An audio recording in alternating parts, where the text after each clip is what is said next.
My name is Evelyn Gemma. I was 32 years old, and on a Saturday morning in October 2025, I sat in a consultation room on the third floor of Providence Portland Medical Center, staring at the two people who had paid me $50,000 to disappear from their lives. Diane Aldridge was sitting across from me in a plastic chair. Her hands were clasped together on the table, knuckles white, fingers pressed so tight the skin had gone pale around her wedding ring. She smelled like Chanel No. 5 and hospital antiseptic.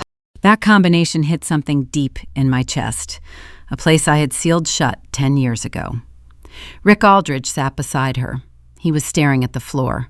He was wearing a Patagonia vest over a button-down shirt, the same vest he wore the last time I stood in their kitchen. 10 years, same vest, same silence. Diane leaned forward. 5 words. Please, he is going to die. She was talking about her son, Connor Aldridge, my ex, the father of my daughter, a man who had not spoken my name or asked about his child in a decade. And now his liver was failing. His family had run out of options, and the woman who once slid a $50,000 check across a marble countertop was begging me to save him. I reached into my bag. The manila folder inside shifted against my hand. I had been carrying it for 6 months. Every piece of evidence I had collected over 10 years was inside. The photocopied check, the unsigned NDA, hospital visitor logs, screenshots with timestamps, tax returns that told the story of a woman who built everything from nothing, while the people in front of me pretended she never existed. I set the folder on the table between us. The sound it made was small, but Diane's eyes locked on it like I had placed a loaded weapon in front of her. Before I answer, I said, "You are going to hear the truth, all of it. And before I tell you what happened next, please take a moment to like and subscribe, but only if this story genuinely resonates with you. I am Sophia, and this is Sophia Told Stories. Drop a comment letting me know where you are watching from, what time it is there, and how old you are. Trust me, you are going to want to stay for this one. But to understand why I was sitting across from the people who erased me, holding a folder that could destroy them, you need to go back. Back to a kitchen table in Lake Oswego, Oregon. Back to November of 2015. Back to the last time I ever let someone else decide what I was worth. It was a Wednesday, November 12th, 2015. I remember because I checked the date 3 times on my phone that morning, the way you do when something good is about to happen and you want to remember it clearly. Diane Aldridge had called me at 8:45 a.m. Her voice was warm, controlled, the kind of warmth you practice in front of a mirror. "Evelyn, come over this afternoon. We should talk about the baby." I was 22 years old and 14 weeks pregnant. I had been dating her son Connor for 2 years. And in all that time, Diane had never once invited me to the house alone. So when she said those words, I believed something had shifted. I believed she was ready to accept me. I believed this was the beginning. I drove my 2009 Honda Civic across the Selwood Bridge at 1:30 in the afternoon. The car had 147,000 miles on it. The check engine light had been on since August. The heater worked on the left side only, so my right hand stayed cold on the steering wheel while my left hand sweated. I rehearsed things to say the entire drive. "Thank you for inviting me. I know this is a lot to take in. I want you to know how much your family means to Connor and to me." I practiced gratitude for a woman who had never shown me any. The Aldridge home sat on a half-acre lot in Lake Oswego, 4,200 square feet. 4 bedrooms, 3.5 bathrooms, a kitchen with marble countertops and pendant lights that probably cost more than my rent. I had been inside the house 6 times in 2 years. I could count each visit. I was never invited to stay for dinner. Diane opened the front door before I knocked. She was wearing a cream cashmere sweater and dark slacks. Her hair was freshly blown out. A David Yurman cable bracelet caught the light on her left wrist. She smiled. "Come in, sweetheart. I made tea." The kitchen smelled like Meyer lemon and fresh rosemary. A Williams-Sonoma cookbook was open on the counter beside a cutting board with herbs arranged in a neat line.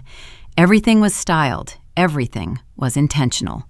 On the wall behind the breakfast table hung a framed family portrait. Connor in a navy blazer, Ashley in a floral dress. Diane and Rick standing behind them with their hands on their children's shoulders. 4 people. I had been in Connor's life for 2 years, and there was not a single photograph of me anywhere in that house. Diane pulled out a chair for me and set a glass of water on the table. I noticed she did not pour one for herself. I noticed, but I did not understand yet. She sat across from me and folded her hands. "Evelyn, I want you to know that Rick and I care about you." I said, "Thank you." My voice sounded small in that kitchen. "And we care about this baby," she continued. "That is why I want to have an honest conversation, mother to mother." I was not a mother yet. I was 14 weeks along and terrified. But I nodded because she had called me into her home, offered me tea, and used the word honest. I had no reason to suspect what was coming. She reached beneath the table. I thought she was adjusting her napkin. Instead, she placed 3 items on the marble surface between us. The first was a check, U.S. Bank, check number 4471. The amount was printed in clean mechanical type, $50,000. The second was a 3-page document stapled in the upper left corner. The header read, Non-Disclosure and Separation Agreement, and beneath it, in smaller print, prepared by Whitfield and Pratt, LLP. The third item was a pen. It was already uncapped. I stared at the check. My brain moved slowly, like it was translating a foreign language, one word at a time. $50,000. I had $412 in my checking account. I owed $31,200 in student loans. I had a positive pregnancy test taped to my bathroom mirror, and a check engine light I could not afford to fix. Diane's voice was calm, almost gentle. "This is what is best for everyone." I looked up at her. Her face had not changed, the same soft expression, the same composed posture. But her eyes were steady in a way that told me she had rehearsed this moment the same way I had rehearsed mine. We had both driven to this table with scripts.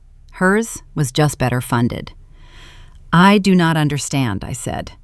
"I think you do," she replied. I glanced at the document. Page 2 was already turned face up, the signature line visible. A yellow sticky tab marked exactly where I was supposed to sign. The NDA was dated November 10th, 2015, 2 days before she called me. Before she said, "Come over." Before she said, "We should talk about the baby." Before any of it. She had the pen uncapped and the pages ready before she ever picked up the phone. I asked the only question that mattered to me. "Does Connor know?" Diane did not blink. "Connor agrees this is the right thing." 5 words, delivered without hesitation, without a shift in her breathing or a flicker in her expression. She said them the way you say something you have practiced until it sounds like truth. I found out years later that Connor was at a conference in Seattle that day. He did not know about the check. He did not know about the NDA. He did not know his mother had invited me to the house. Diane lied to me about her own son to make me believe I was already alone.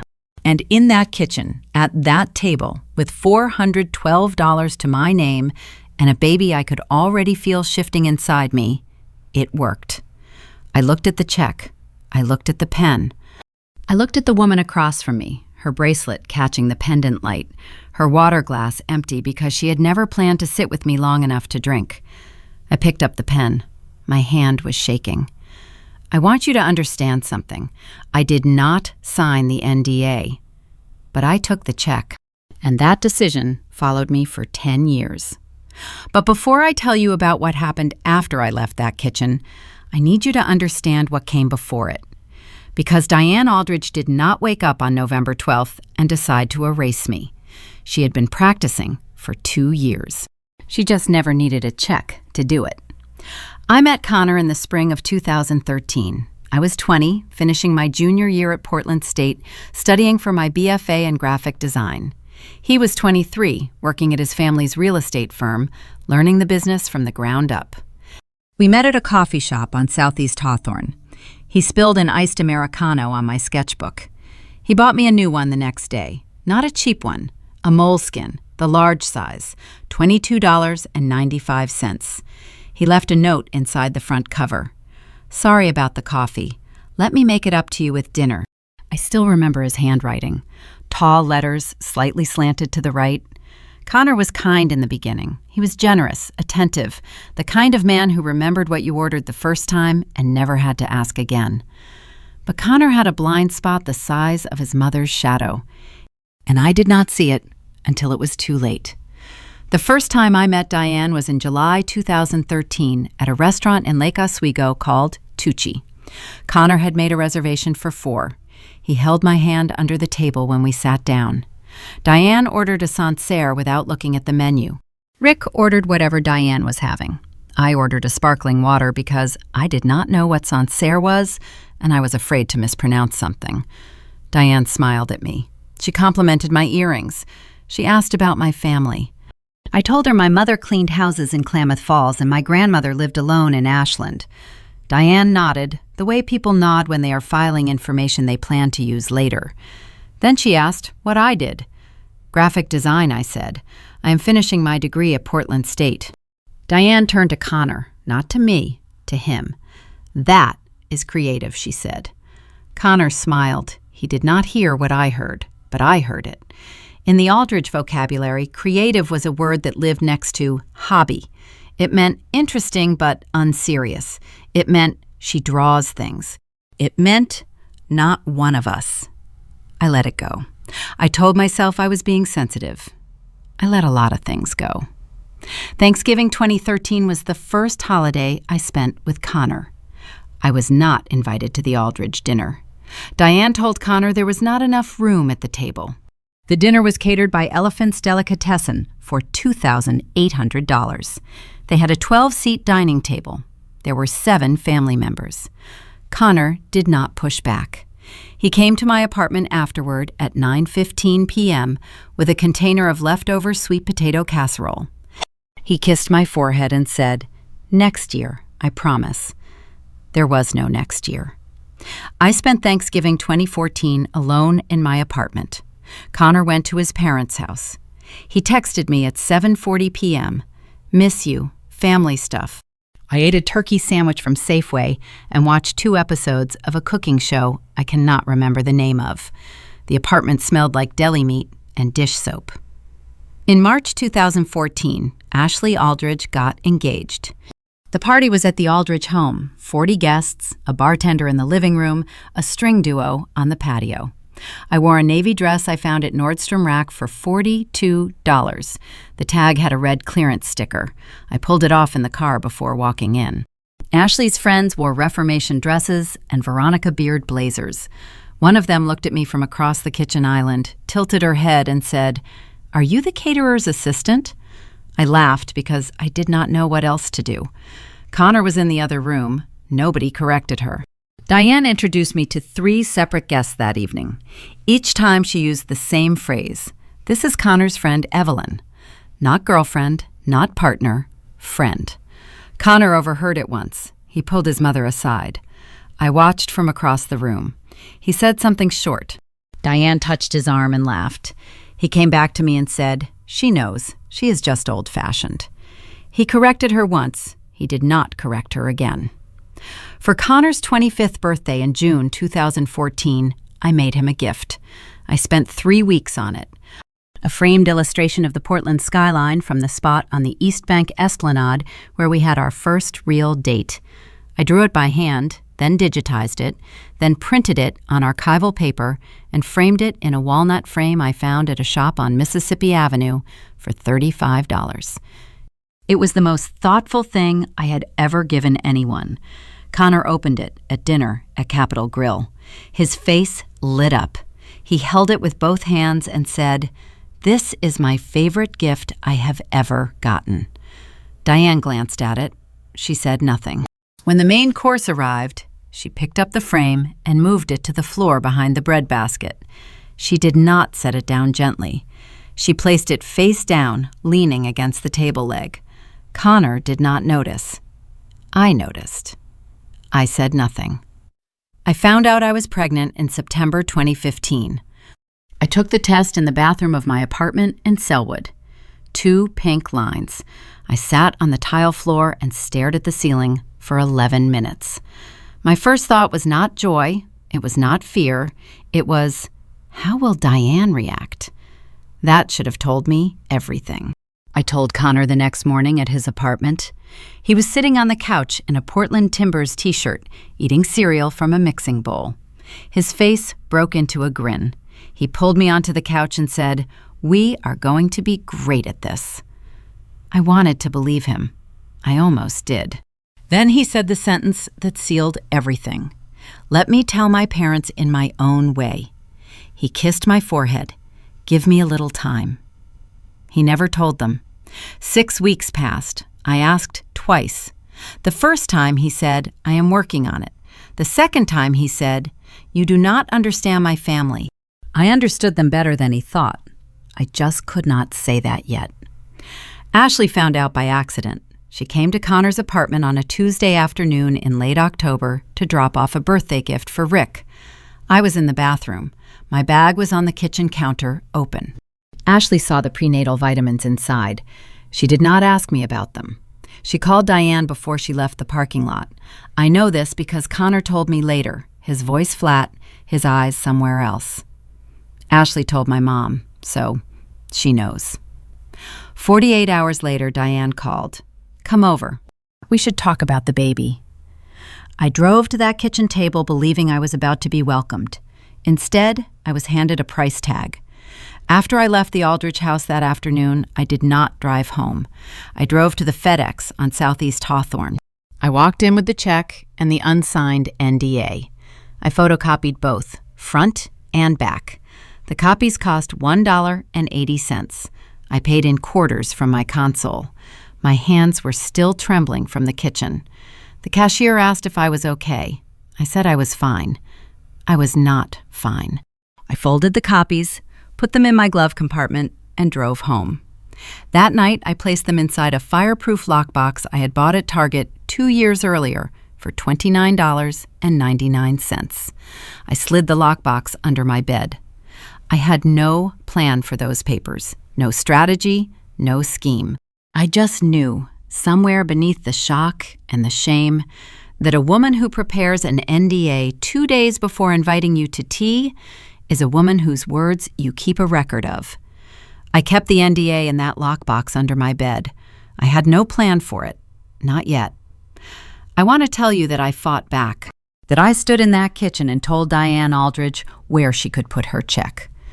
But I was 22 years old, 14 weeks pregnant, and the woman across from me had more money in her checking account than I would earn in 5 years.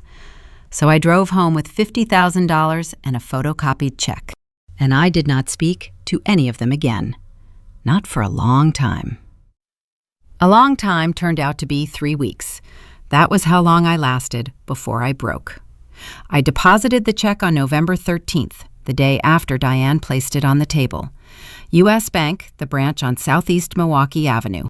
The teller counted the zeros twice and glanced up at me. I was wearing a hoodie and jeans that did not zip all the way because my body was already changing. I could feel her trying to reconcile the number on the check with the person standing in front of her. I signed the deposit slip and walked out before she could ask any questions. That night, I sat on the floor of my apartment with a calculator and a spiral notebook. I wrote down every dollar I owed and every dollar I needed. Student loans, $31,200. I paid off $22,000 the next morning through an online transfer. It took 4 minutes to erase debt I had carried for 3 years. The remaining $9,200 would wait. I moved $18,000 into a savings account I opened at the same branch. That left $10,000 in checking. First month's rent on the Selwood apartment, $1,200. Last month's deposit, $1,200. A crib from Target, $189.99. A second-hand rocking chair from Goodwill on Hawthorne, $24. Diapers, bottles, onesies, a pack of receiving blankets, $347. Every purchase felt like spending evidence.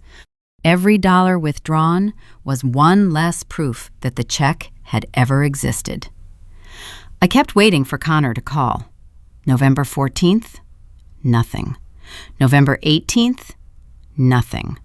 November 22nd, Thanksgiving, I sat on the couch and held my phone in both hands for 4 hours. I scrolled through our text history. The last message from Connor was dated November 8th. Dinner tomorrow? I will pick up Ty.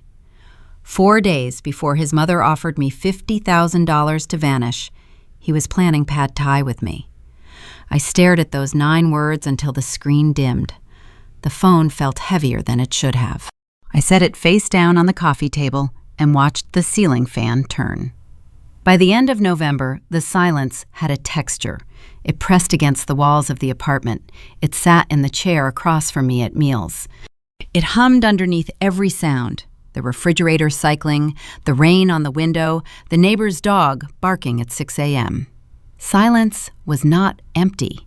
It was full of every word that should have been spoken. On December 3rd at 8:22 p.m., I called Connor. My thumb hovered over his name for 30 seconds before I pressed it. The phone rang 5 times. He picked up on the 6th. Evelyn. His voice was flat, not cold, not angry, flat, the way a door sounds when it closes on a hydraulic hinge, slow and final. Connor, I need to talk to you. And my mom told me everything. I gripped the phone tighter. What did she tell you? She said you asked for the money, Evelyn. She said you came to the house and demanded it. The room tilted. I could feel the carpet under my bare feet, the rough fibers pressing into my toes, and I focused on that sensation because the rest of my body had gone numb. Diane had rewritten this story. She had not just paid me to leave. She had made sure her son believed I wanted to be paid. She turned the bribe into my idea. She turned the victim into the extortionist. That is not what happened, I said. She called me. She had the check ready before I walked in. The NDA was already printed. Connor, she planned this. Silence. 3 seconds. 5. I cannot deal with this right now, he said. The line went dead. I called back. It rang once and went to voicemail. His outgoing message was the same one he had recorded in college. Casual, half laughing. Leave a message if it is important. The beep came. I opened my mouth. Nothing came out. I hung up. Over the next week, I sent 3 texts. December 4th, 10:15 a.m. Please call me. I can explain. Read, no reply. December 7th, 3:42 p.m. Connor, I did not ask for the money. Your mother lied. Read, no reply. December 9th, 11:58 p.m. You are going to be a father. Does that matter to you at all? Read at 12:01 a.m. No reply. 3 messages, 3 blue check marks, 3 silences that said more than any words could. He saw every one. He chose to leave each unanswered.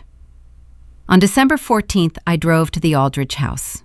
I do not know what I expected. An argument maybe, a slammed door, Diane's rehearsed composure cracking into something real. I wanted someone in that family to look at me and acknowledge what they had done.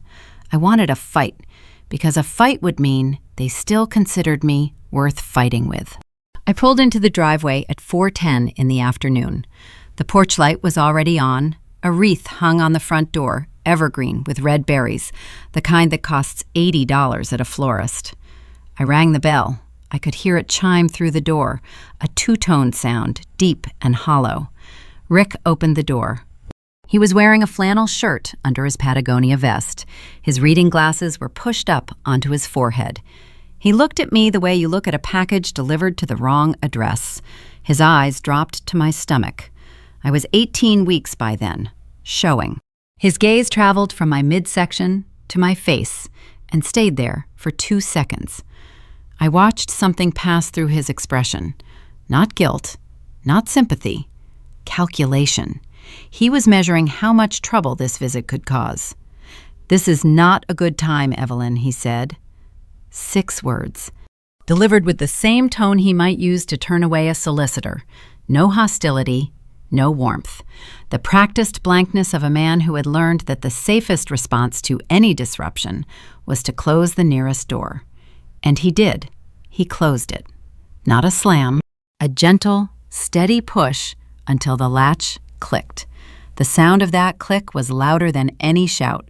I stood on the porch, my breath visible in the December air, and stared at the wreath. Through the sidelight window, I could see past the hallway into the kitchen. Diane was standing at the island, arranging white lilies in a glass vase. Her movements were unhurried, precise. She trimmed a stem with kitchen shears and placed it at the front of the arrangement. She did not look toward the door. She did not pause. She already knew who had rung the bell. She already knew Rick would handle it. That was the Aldridge system. Diane decided, Rick executed. Connor complied. 3 people, 3 roles, and not one of them required my presence. Not one of them made room for it. I walked back to my Civic. I sat in the driver's seat with the engine running for 22 minutes. The heater pushed warm air through the vents. It smelled like burning dust, that stale scent of a system working harder than it should. I counted the windows on the 2nd floor. 4 bedrooms, 3 bathrooms.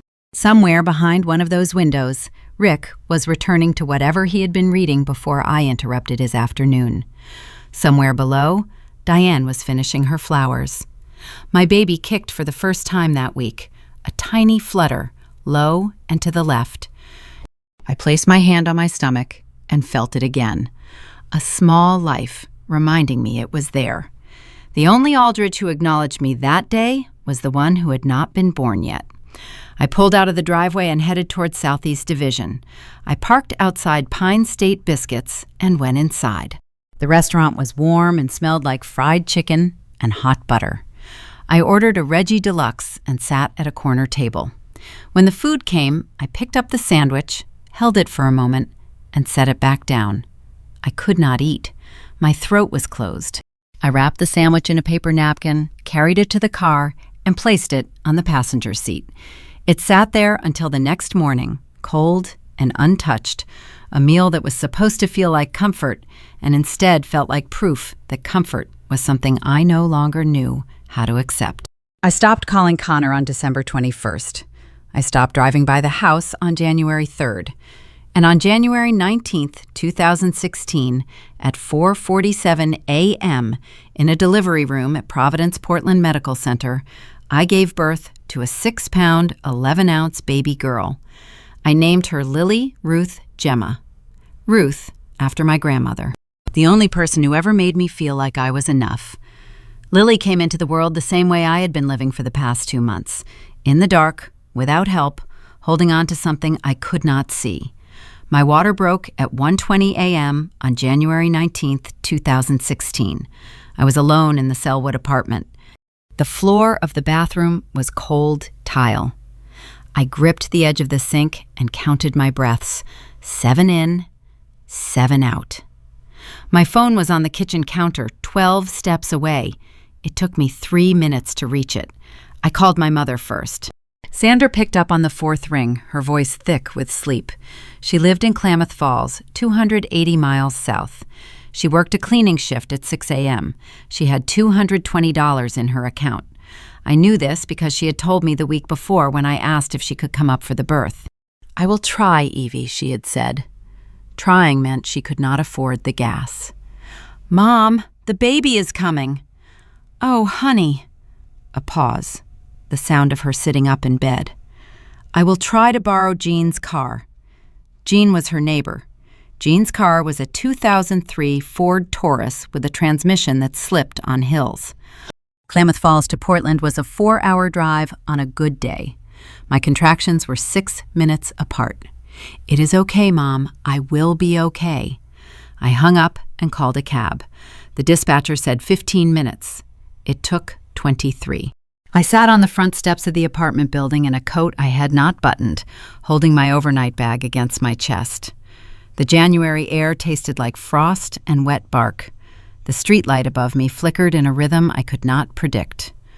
When the cab arrived, the driver was a man in his 60s, with a blazer's hat and a thermos of coffee wedged between the seats. He looked at me in the rearview mirror, looked at my bag, looked at my hands gripping my knees. "Providence?" he asked. I nodded. He drove without speaking. The fare was $18.50. I gave him a $20 bill and told him to keep the change. I checked into the labor and delivery unit at Providence Portland Medical Center at 2:08 a.m. The intake nurse asked for my emergency contact. I gave my mother's number. She asked if anyone was coming to be with me. I said yes because I did not want to see the look on her face if I said no. She handed me a gown and pointed to a room at the end of the hall. Room 4. The overhead light buzzed at a frequency that settled behind my left eye. The sheets were stiff and smelled like industrial starch. I changed alone, folded my clothes into a pile on the visitor chair, and sat on the edge of the bed. The chair stayed empty for the next 9 hours. Lily was born at 4:47 a.m. The delivery was not easy. Her heart rate dropped twice during labor. The second time, at 4:31 a.m., 3 nurses rushed into the room, and the attending physician made a decision I could hear in his voice before he finished the sentence. I gripped the bed rail with both hands and pushed until my vision went white. Lily came out silent. 1 second, 2, 3. Then a cry, thin and sharp like a wire being pulled through the air. They placed her on my chest. She weighed 6 pounds, 11 ounces. Her skin was warm and damp, and her fingers curled around the collar of my gown. I could feel her heartbeat against mine. 2 rhythms, unmatched but close. They took her to the NICU 40 minutes later. Her oxygen levels were not stabilizing. The neonatologist used words like transient tachypnea and precautionary observation. I understood every third word. What I understood with my whole body was that my daughter was being wheeled away from me in a clear plastic box, and I could not go with her because my legs would not hold me upright. Lily stayed in the NICU for 4 days. I visited every 3 hours, walking the hall from my room in bare feet because I had forgotten to pack slippers. The NICU smelled like hand sanitizer and warmed formula. The machines beeped in intervals of 4. I memorized the pattern. Beep, beep, beep, beep, pause. Every cycle meant Lily's heart was still beating. I counted 847 cycles in the first 24 hours. I know because I had nothing else to do but count. On the second day, a nurse named Deborah brought me a cup of coffee. It was lukewarm in a styrofoam cup with the hospital logo printed in blue. She set it on the armrest of the chair next to Lily's incubator and said, "You are doing fine, sweetheart." That was it. 5 words. She did not sit down. She did not ask about my family or the empty visitor chair. She handed me a coffee and disappeared. I had no idea I would see her again. On the 3rd day, I filled out Lily's birth certificate. The form was on a clipboard, standard government paper, black ink required. I printed her name in careful block letters. Lily Ruth Gemma. Ruth, after my grandmother. The woman who sent me $20 birthday cards with handwritten notes inside. The woman who called every Sunday at noon. The woman who was 82 years old and 280 miles away and would have walked to Portland barefoot if her body had let her. I reached the line that said, Father. The cursor of my pen hovered.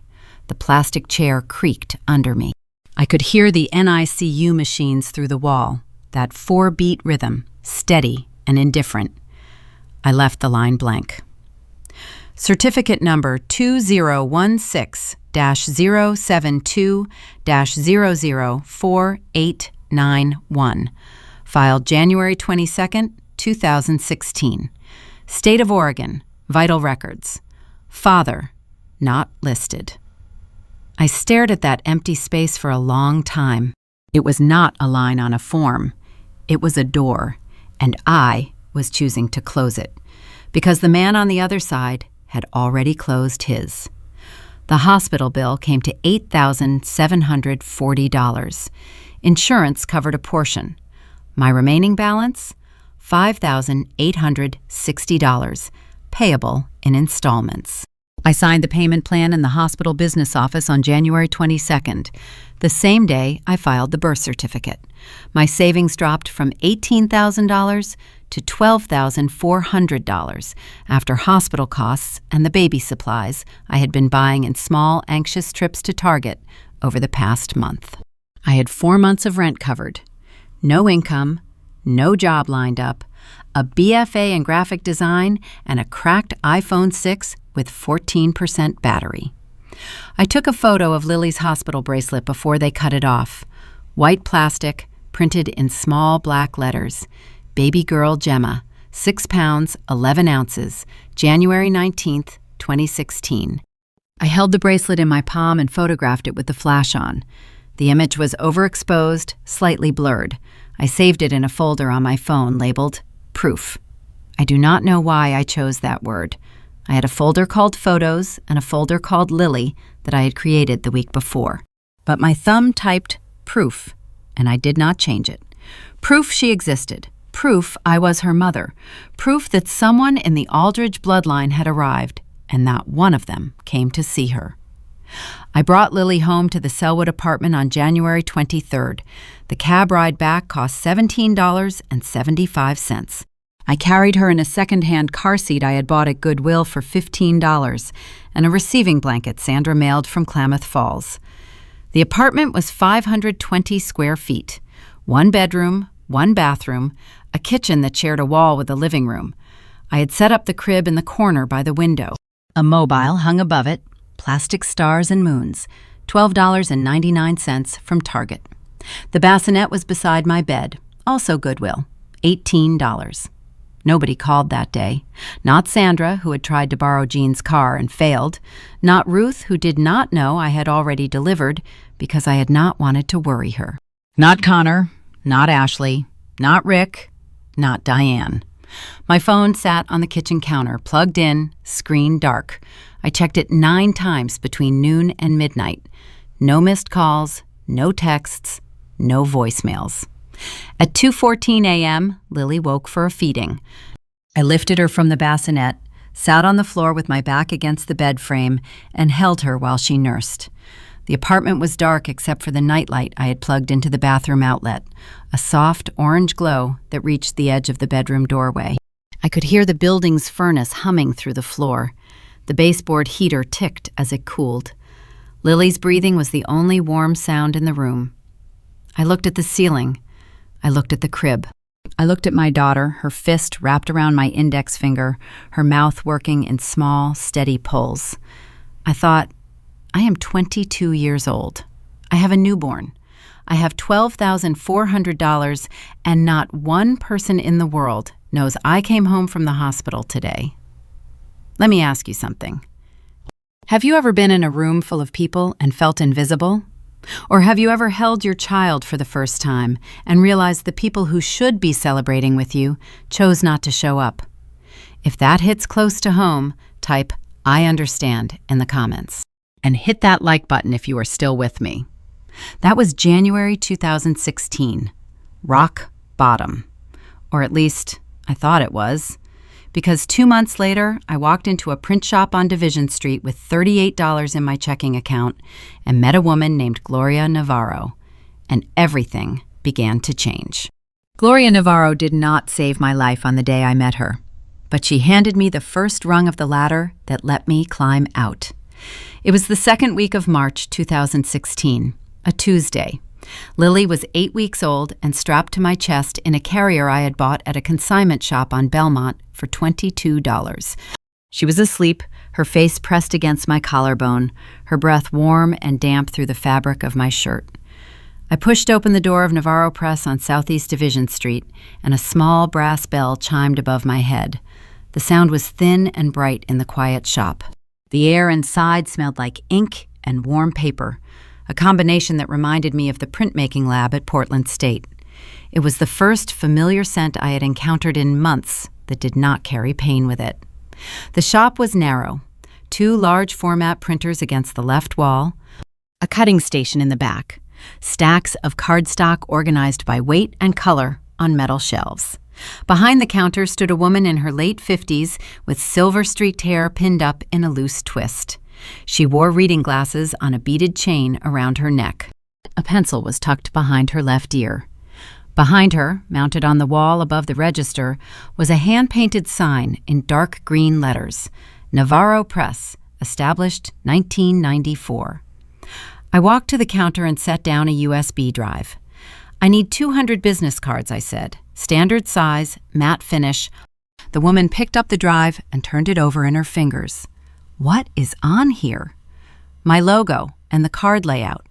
She plugged the drive into a desktop computer beside the register.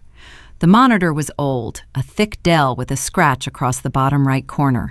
She put on her reading glasses and leaned in. The file opened. My logo for Gemma Creative filled the screen, a clean geometric G with a subtle gradient that shifted from teal to slate. Below it, the business card layout. My name, my email, my phone number, the tagline, "Design that tells your story." I had spent 2 weeks on that logo. I designed it on my cracked MacBook Air between midnight and 3 a.m. while Lily slept. Every curve, every color value, every letter spacing decision was made in the dark, in a 520-square-foot apartment with $38 in my checking account. Gloria studied the screen. She did not speak for a long time. 10 seconds. 15. She tilted her head. She removed her glasses. She put them back on. She zoomed in on the logo, then zoomed out to see the full card layout. Then she turned to me. "Who made this?" "I did." She looked at me. She looked at Lily, asleep against my chest. She looked back at the screen. "You made this on your own?" I nodded. Gloria Navarro stood behind that counter for another 5 seconds without speaking. Then she pulled the USB drive from the computer, walked to the large format printer on the left wall, and began loading a sheet of premium matte cardstock. I opened my mouth to ask about the price. She held up one hand without turning around. "Do not ask me what this costs," she said. "I am printing these because I want to." 20 minutes later, she handed me a box of 200 business cards. They were perfect. The ink was sharp. The cardstock had the exact weight I had hoped for, a slight thickness that said professional without saying expensive. She set the box on the counter, reached inside, pulled out a single card, and wrote a phone number on the back in blue ballpoint. Her handwriting was compact and steady. "This is my personal cell," she said. "When you are ready for your first real client, call me." I did not know what to say. I stood in that print shop holding a box of free business cards and a sleeping baby, and I felt something crack open in my chest that I had been holding shut since November. Not sadness, not relief, recognition. Someone had looked at my work. Not at my car, not at my clothes, not at my empty ring finger, and seen something worth investing in. "Beautiful baby," Gloria said. She was already walking back to the printer. I left the shop. The bell chimed behind me. I sat in the Civic for 4 minutes, with the box on the passenger seat and my hand on Lily's back, and I did not cry. I was too tired to cry. But I felt something shift, the way a bone clicks back into place after weeks of aching. Small, quiet, but structural. I did not call Gloria the next day, or the day after that. I was not ready. I spent the rest of March handing out business cards at every coffee shop, bookstore, and co-working space in Southeast Portland. I left them on bulletin boards at Portland State. I tucked them into the plastic sleeves on community boards at New Seasons Market. I handed one to the barista at a cafe on Hawthorne and asked if I could pin one behind the register. She looked at the card, looked at me, and said, "Nice logo." I almost hugged her. On April 3rd, I called Gloria. She answered on the second ring. "I was wondering when you would call," she said. No preamble, no small talk. "There's a bakery on Hawthorne, Flour and Fig. The owner is a friend of mine. She needs a new logo and a menu redesign. I told her about you. She's expecting your call." I called Flour and Fig at 5:15 that afternoon. The owner, a woman named Rachel, answered from behind the counter while the espresso machine hissed in the background. We met the next day. I brought my portfolio on my MacBook Air. Rachel looked through 6 projects, asked 2 questions, and said, "Can you start this week?" The job paid $600. Logo, menu layout, and a set of branded social media templates. I finished it in 9 days, working between 9 p.m. and 1 a.m. after Lily fell asleep. On April 14th, Rachel sent the payment through Venmo. I watched the notification appear on my phone. $600 from Rachel Kim for Flour and Fig rebrand. I was sitting in the Civic outside the Selwood apartment. Lily was in the car seat behind me, babbling at the fabric giraffe clipped to the handle. I stared at the screen until it dimmed. Then I pressed my forehead against the steering wheel and cried. Not from sadness, from the specific physical relief of proof. Proof that I could do this. Proof that my hands and my mind and my cracked laptop could generate $600 that nobody gave me, nobody loaned me, nobody slid across a marble countertop with an uncapped pen. That evening, I walked to the corner market 3 blocks from my apartment. I bought a box of Annie's white cheddar mac and cheese and a $4 bottle of sparkling cider. I boiled the pasta while Lily sat in her bouncer on the kitchen floor, kicking her feet against the fabric. I poured the cider into a plastic cup, the only kind I owned. I sat down on the linoleum beside her, the pot of mac and cheese between my legs, the cup in my right hand. I lifted it. "To us," I said. Lily looked at me with wide, unfocused eyes and blew a spit bubble. I laughed for the first time in weeks. The kitchen smelled like butter and processed cheese, and it was the finest meal I had ever tasted. Behind the register at Navarro Press, I had noticed a photograph on the wall. A young Gloria, maybe 30, holding a toddler on her hip, standing in front of the shop. The paint on the building was brighter in the photo. The sign was the same. The frame around the picture was old, the wood slightly warped at the corners, but the glass was spotless. Someone polished it. Someone kept that image clean and visible year after year. I did not know Gloria's story yet. I did not know about her husband. I did not know about the custody fight, or the mother-in-law, or the nights she kept the shop open with a baby sleeping in a cardboard box behind the counter. All of that would come later, on a porch, over cups of tea, in the slow way that trust builds between 2 women who have both been underestimated. Gloria gave me something that day that had nothing to do with business cards.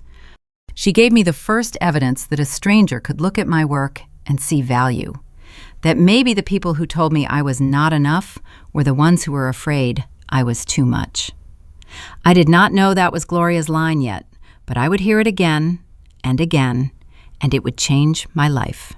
The years that followed did not heal me. They built me. One invoice at a time, one client at a time, one sleepless night at a time. And I want to walk you through them because the numbers matter. The numbers are the part of this story that nobody can rewrite.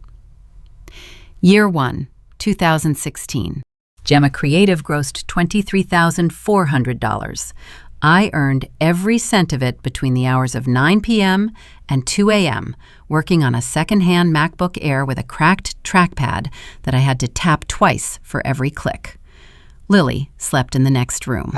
I designed logos, business cards, social media kits, and restaurant menus for small businesses across Southeast Portland. My rates were low because I had no portfolio and no reputation. I charged $400 for a full brand identity package that should have been $2,000. I did not know that yet. I just knew that $400 was rent for a third of a month, and rent was the number that governed everything. Gloria sent me 3 clients that first year. After Flour and Fig, there was a yoga studio on Division that needed flyers, and a plumber in Selwood who wanted a logo for the side of his van.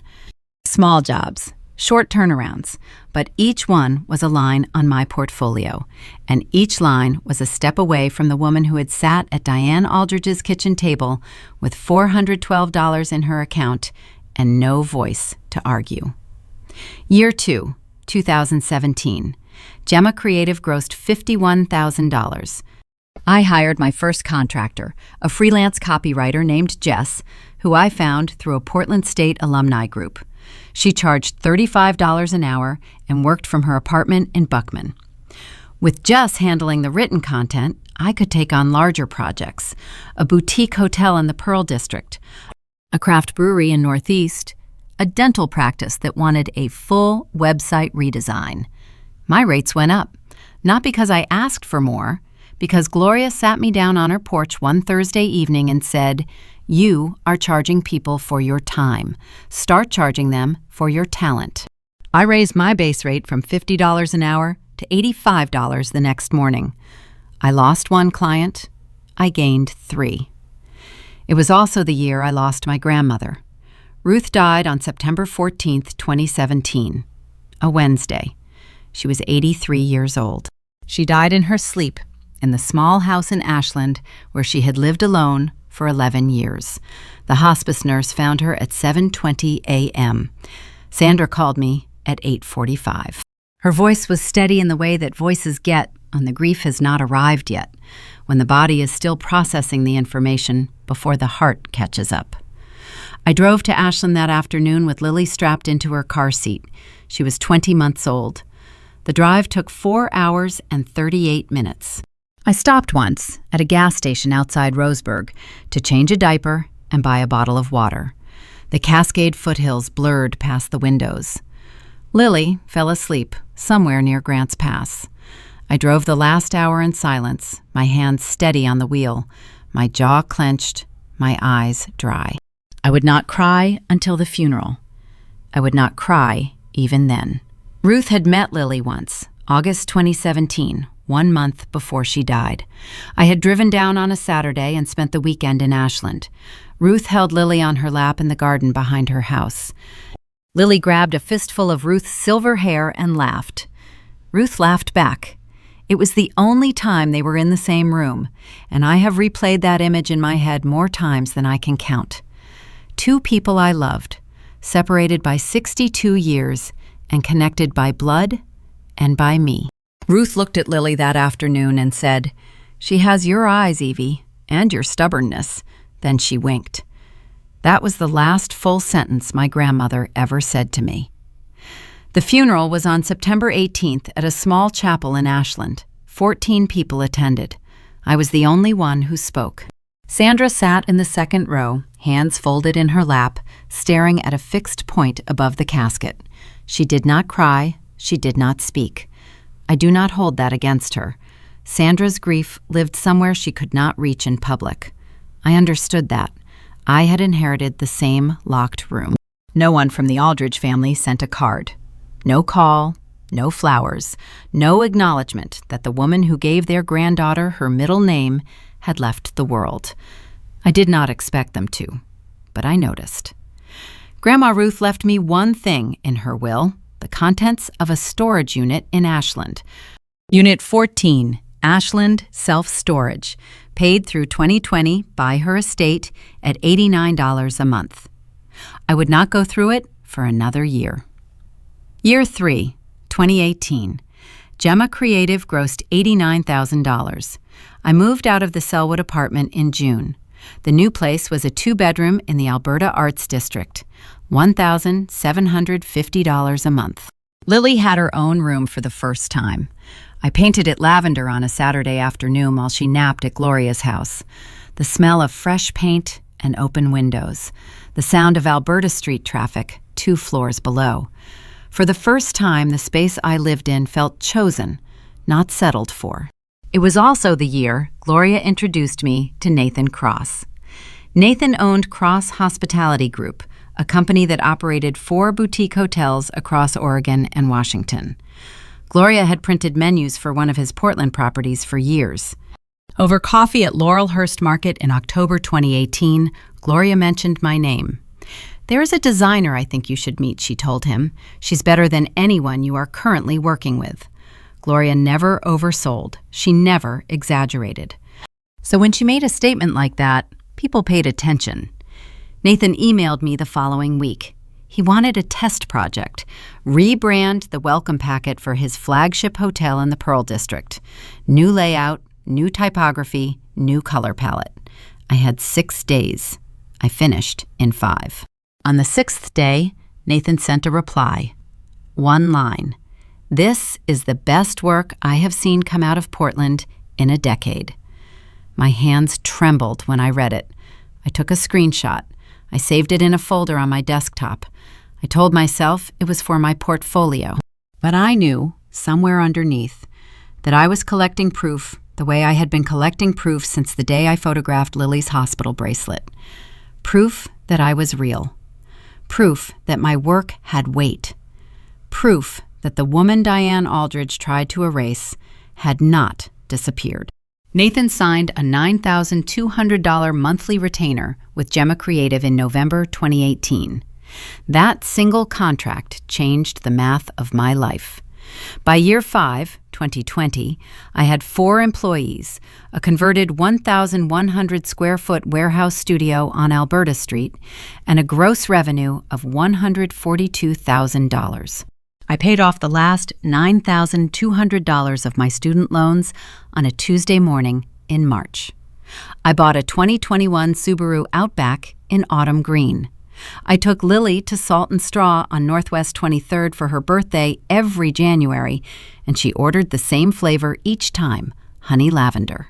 She held the cone with both hands and looked at me with chocolate on her chin, and I thought, this is what I built. This is what they said I could not do. Lily's first word was mama. Her second word was more. I wrote both on a yellow Post-it note in black marker and stuck it to the bottom corner of my monitor. It stayed there for years, the adhesive softening, the edges curling, the ink fading from black to gray. I never moved it. Every Thursday evening after the shop closed, I walked to Gloria's house, 3 blocks from Navarro Press. She made tea in mismatched ceramic mugs, one with a chipped handle and one with a faded rooster printed on the side. We sat on her front porch and watched the Division Street traffic pass through the railing. Gloria talked about her life, about her husband, Miguel, who died in 1998, about her mother-in-law, who tried to take custody of her son, Marco, claiming Gloria was unfit because she worked nights, about the 2 years she spent in family court with a lawyer she could barely afford, about winning, about keeping the shop, about keeping her son. She never told me what to do. She never said, "You should." She just told her own story and let me find the parts that fit mine. Her reading glasses sat folded on the armrest between us. The porch smelled like jasmine from the vine she had planted the year Miguel died. We did not always talk. Sometimes we sat in silence, and that was enough. By 2019, I had a studio, a team, a daughter who could read, and a business that paid my bills. I had built everything the Aldridges said I could not, and I had done it without a single phone call, text, or dollar from any of them. But here is what nobody tells you about building a new life. Sometimes at 3 a.m., when the house is quiet and your daughter is asleep, the old voice comes back, and it whispers, "Maybe they were right about you." That voice was loudest in the summer of 2018. I was building during the day and unraveling at night. Gemma Creative was growing. Lily was healthy and laughing and learning new words every week. But at 3 a.m., when the apartment was dark and the only sound was the hum of the refrigerator and the distant roll of a freight train somewhere south of Alberta Street, the doubt crept in through the cracks I thought I had sealed. Maybe Diane was right. Maybe I was not built for this. Maybe the $50,000 was not a bribe. Maybe it was an accurate appraisal. Maybe that was all I was worth. It was during one of those nights that I remembered the storage unit. Ruth had been gone for 9 months. Unit 14 at Ashland Self-Storage had been sitting untouched since the funeral. The estate paid $89 a month to keep it. I had driven past the exit for Ashland twice since September 2017, once on a work trip to Medford and once on the way to a wedding in Talent. Both times, I told myself I would go through it soon. Both times, I kept driving. It was not laziness. It was not neglect. It was the knowledge that opening those boxes meant touching the last physical pieces of the only person who had ever loved me without condition. I was not sure I was ready for what that would feel like. On a Saturday morning in July 2018, I drove to Ashland. Lily was in her car seat, 2 years old, clutching a stuffed rabbit she had named Bun. The drive took 4 hours and 22 minutes.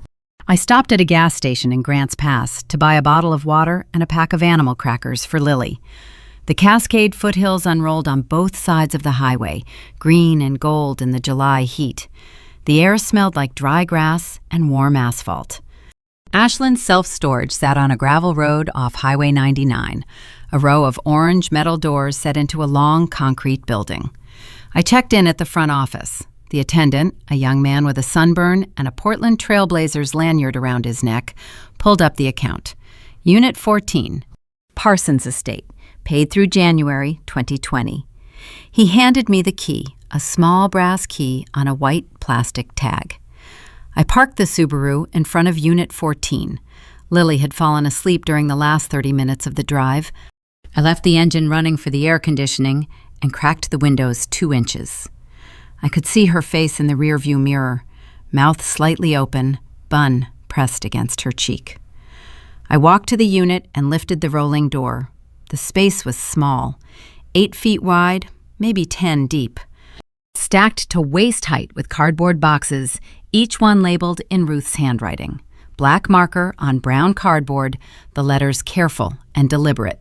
Kitchen miscellaneous. Books. Photo albums. Linens. Christmas. A single fluorescent tube mounted to the ceiling flickered on when I pulled the chain. It buzzed at a low frequency that I could feel in my teeth. The air inside smelled like cedar and old paper, the scent of a life packed up and preserved. I started with the box marked books. Paperbacks mostly. Ruth loved mysteries. Agatha Christie, Sue Grafton, the entire alphabet series lined up in order. A few cookbooks, a hardcover copy of Little Women with a cracked spine, and a handwritten inscription on the title page. To Ruth, on your 12th birthday, love, Mother. I set it aside. The next box was linens. A set of floral cloth napkins pressed and folded. A crocheted table runner in cream and pale blue. I pressed the napkins to my face. They smelled like lavender sachets and closet shelves, like Ruth's house. Like Sunday dinners I ate as a child sitting at her kitchen table while she served pot roast and told me stories about growing up in Southern Oregon, back when Ashland was a timber town and the Shakespeare Festival was just a dream someone had in a park. I opened photo albums next. 3 albums, the old kind, with adhesive pages and clear plastic overlays. I did not look through them, not yet. I placed them in a separate pile to take home. Then I reached for kitchen misc. The box was lighter than I expected. Inside, on top, was Ruth's cast iron skillet. It was heavy and black and seasoned to a smooth finish from decades of use. I could feel the ghost of every meal she had ever cooked in the weight of it. Beneath the skillet, wrapped in newspaper, were 4 ceramic mugs. Mismatched, chipped, the kind you collect over a lifetime without choosing. Below those was a set of wooden spoons in a cloth roll, and at the bottom of the box, beneath a folded dish towel, was a wooden recipe box with a brass latch. I lifted it out. The wood was dark walnut, worn smooth at the edges. The brass latch was tarnished green. I unhooked it and opened the lid. Inside, arranged alphabetically with small cardboard dividers, were Ruth's recipe cards. Handwritten, each one in the same blue ballpoint pen. Apple crisp, beef stew, chicken pot pie. I flipped through them slowly. The cards were yellowed at the edges and spotted with grease stains and flour dust. Each one was a memory I could taste. I reached the L divider, lemon pound cake. I pulled the card out. Ruth's handwriting filled the front, the ingredients listed in a column, the instructions written in her compact, steady hand. In the bottom right margin, in smaller letters, she had written 3 words, Evie loves this one. I stared at those words. I did not know she knew. I had never told her it was my favorite. I had just always eaten 2 slices when she made it, and she had noticed, and she had written it down on the card. A small annotation meant for no one. a private record of attention that outlived her. Behind the recipe card, tucked flat against the back wall of the box, was a sealed envelope.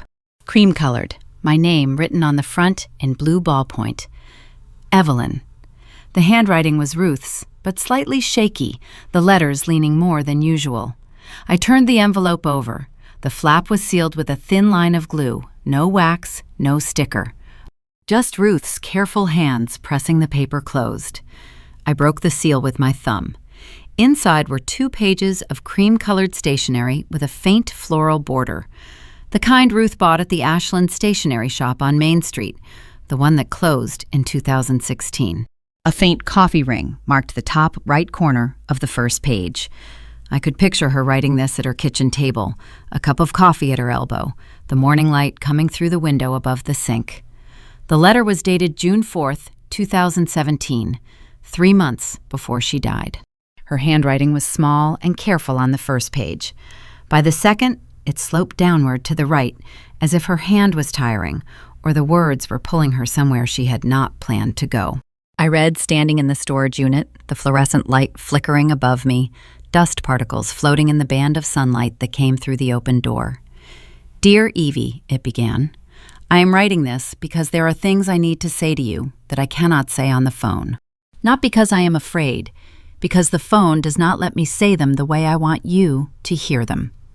She wrote about my childhood, about watching me draw at her kitchen table when I was 7, my tongue sticking out the side of my mouth, my pencil gripped too tight. About the day I showed her my first real design project from college, and she held it up to the window light and said, "This is professional, Evie." About the way I took care of Sandra when Sandra could not take care of herself, making dinner at 14, paying the electric bill at 17 with money from my after-school job at the Klamath Falls Public Library. Then she wrote the line that broke me open. You are the only person in this family who ever had the courage to be kind when it cost you something. That is not weakness, Evie. That is the rarest kind of strength. I read it twice. The second time, the words blurred. My knees softened. I lowered myself onto an upturned plastic crate and pressed the letter against my chest. The paper was cool and smooth against my skin. She continued. She wrote about the Aldridges. She did not name them. She did not need to. There are people in this world who will try to make you small so they can feel tall. You have already met some of them. You will meet more. Do not let anyone make you small so they can feel tall. And when the day comes that they need you, and it will come, you decide on your own terms, not theirs. Your.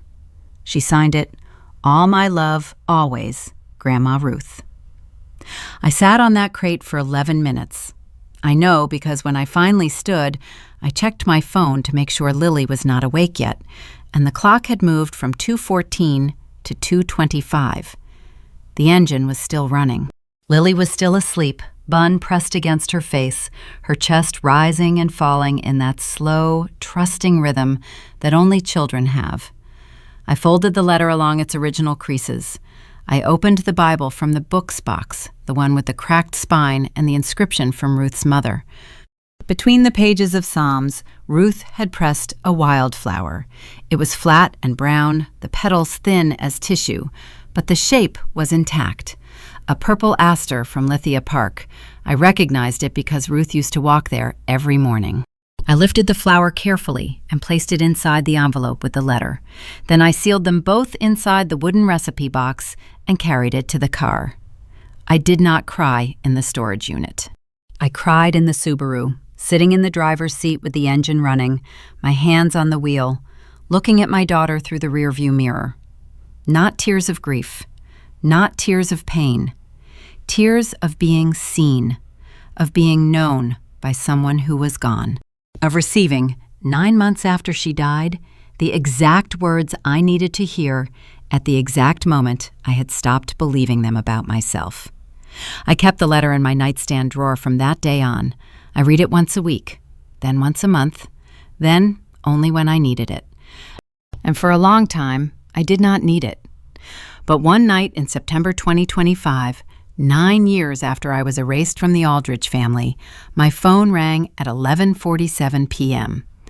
The caller ID said, "Unknown," and the voice on the other end was one I had not heard in a decade. It was Diane. I knew her voice the way you know the sound of a door that slammed on your fingers once. You do not forget. Your body remembers before your brain catches up. My spine straightened. My breath stopped halfway through my lungs. I was standing in the kitchen of my apartment in the Alberta Arts District, barefoot on the hardwood floor, a glass of water in my left hand. "Evelyn, it is Diane. Please do not hang up." Her voice was different, thinner. The sharp edges that I remembered from the kitchen table in Lake Oswego had been filed down by something I could not yet identify. She spoke carefully, the way you speak when you are reading from a script you wrote and rewrote and still do not trust yourself to deliver. I set the glass of water on the counter. The tap was still dripping. 1 drop every 4 seconds. I counted 3 before I answered. "I am listening." "I know I have no right to call you. I know that." A pause, the sound of breath being managed. "But this is about Connor." Connor. His name landed in the room like a stone dropped into still water. I had not heard anyone say it aloud in years. I had trained myself not to think about him, not out of bitterness, out of efficiency. Thinking about Connor Aldridge was an expense I could not afford, so I cut it from the budget, the way I cut every unnecessary cost in those early years. He became a blank line on a birth certificate, a name attached to no face, no voice, no presence. And now his mother was putting that name back into my kitchen at 11:47 p.m. on a Wednesday in September. "Connor is sick," Diane said. "He's been sick for a while. His liver is failing." I said nothing. The refrigerator hummed. The tap dripped. "The doctors call it end-stage liver disease. He needs a transplant. His father and I were tested. Ashley was tested. None of us are a match." She paused again, longer this time. I could hear her swallow. "The doctor said that a biological child would have the highest chance of compatibility." The room tilted. Not in the dramatic way, in the slow, seasick way where everything looks the same, but the floor beneath you is no longer where you left it. I pressed my free hand against the kitchen counter. The wood grain was cool under my palm. "You are calling about Lily," I said. Diane did not answer right away. The silence was 2 seconds long, but I heard everything inside it. I heard the calculation, the rehearsal, the careful arrangement of words designed to make this sound like a mother's desperate plea, and not what it was. "We did not know how to find you," she said. "We hired someone. A private investigator. He located you 3 weeks ago." 3 weeks. They had known where I lived for 3 weeks. They knew my address. They knew about Gemma Creative. They knew about Lily. For 21 days, while I drove my daughter to school and walked her to her classroom and kissed her forehead at the door of Martin Luther King Jr. Elementary, the Aldridge family had been watching from a distance. They had closed without my permission. "The doctor said a child, even a young one, can be evaluated for living donor compatibility," Diane continued. "It is not a guarantee, but it is the best chance Connor has." I looked across the kitchen.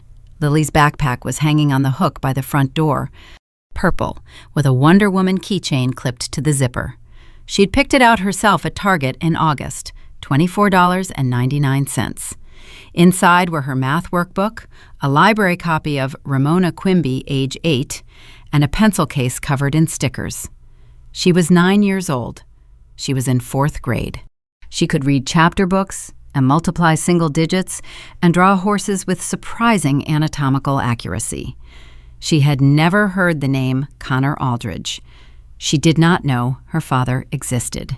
And now the grandmother, who had paid me $50,000 to erase her from the family tree, was calling to ask for a piece of her body. "You want my daughter's liver," I said. My voice was level. I did not recognize it. "We want to save our son," Diane said.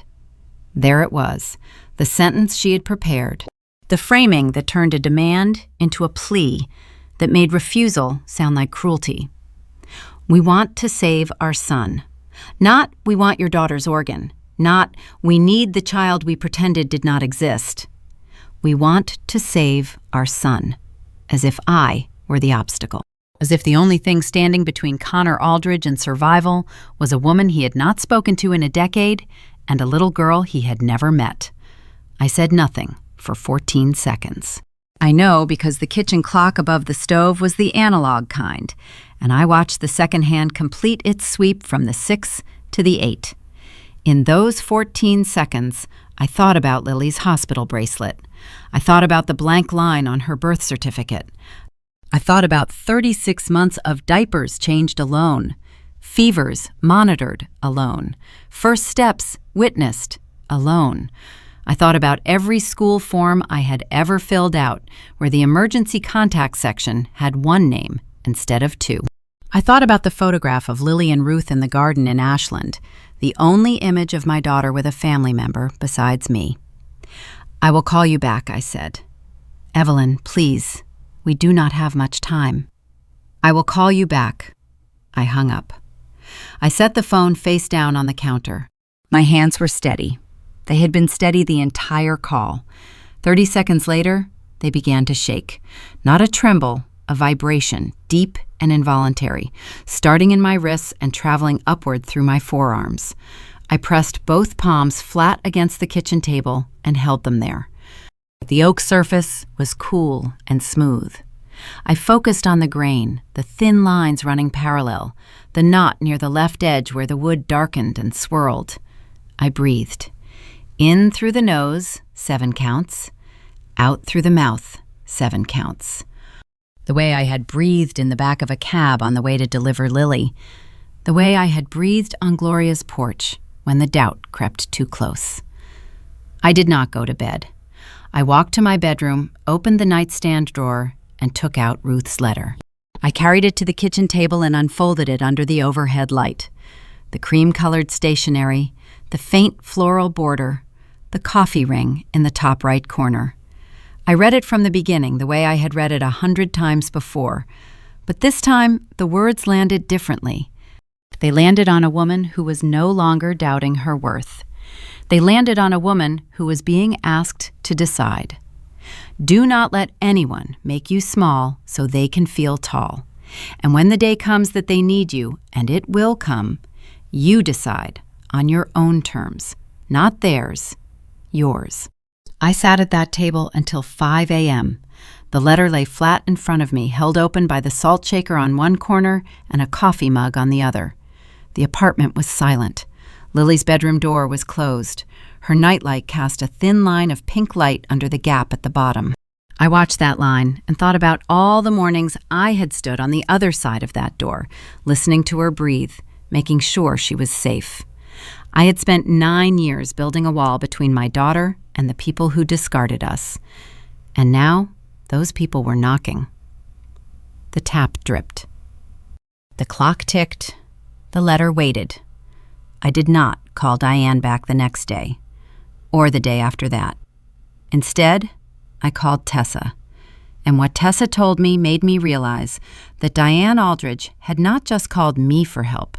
She had already started lying about me again. Tessa Caldwell picked up on the first ring. It was a Friday evening, September 5th, 2025. I could hear the sound of a television in the background, the low murmur of a news anchor, and the clink of a spoon against a ceramic bowl. She was eating dinner. I was about to ruin it.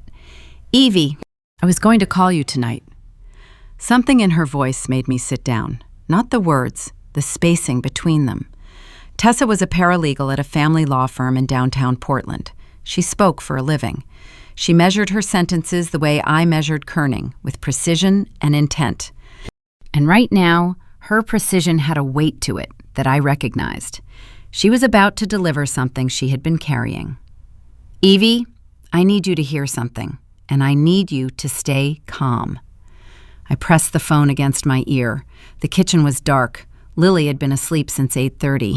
I could hear the faint hum of her white noise machine through the closed bedroom door. Tell me, I said. Tessa had maintained a loose connection with Connor's cousin Jamie Aldridge through a book club that met on the second Tuesday of each month at a wine bar in the Pearl District. They were not close. They shared reading recommendations and small talk. But 3 days ago, Jamie had arrived at book club with something other than a novel in her hands. She had questions. She had heard things about me. Things that did not match the person Tessa knew. Diane has been talking, Tessa said. To Jamie, to Connor's girlfriend, to people in their circle. She has been telling them you had a breakdown years ago, that you took the money and ran, that you abandoned Connor, that you have been making threats. The kitchen was silent. The tap had stopped dripping. I could feel the oak table under my forearms, the cool grain pressing into my skin. She told Jamie you are unstable, Tessa continued. She used that word, unstable. I closed my eyes. I breathed in through my nose. I thought about the last time Diane Aldridge had rewritten my story. November 2015. She told Connor I had asked for the money. She turned a bribe into a demand and made her son believe his pregnant girlfriend was an extortionist. 10 years later, the strategy had not changed, only the vocabulary. There is more, Tessa said. Jamie showed me the texts. I took screenshots. She sent them while we were still on the phone. My MacBook was open on the table. The images loaded in iMessage. The first was a screenshot from Jamie's iPhone. A text from Diane Aldridge dated September 3rd, 2025, 9:14 p.m. Evelyn had a breakdown years ago. She took our money and ran. She is making threats now. Do not engage with her. The second screenshot was a text from Diane to a contact saved as Megan T., dated September 7th, 2025, 2:38 p.m. She was emotionally abusive. Connor is still recovering from what she did. Megan T., Connor's girlfriend.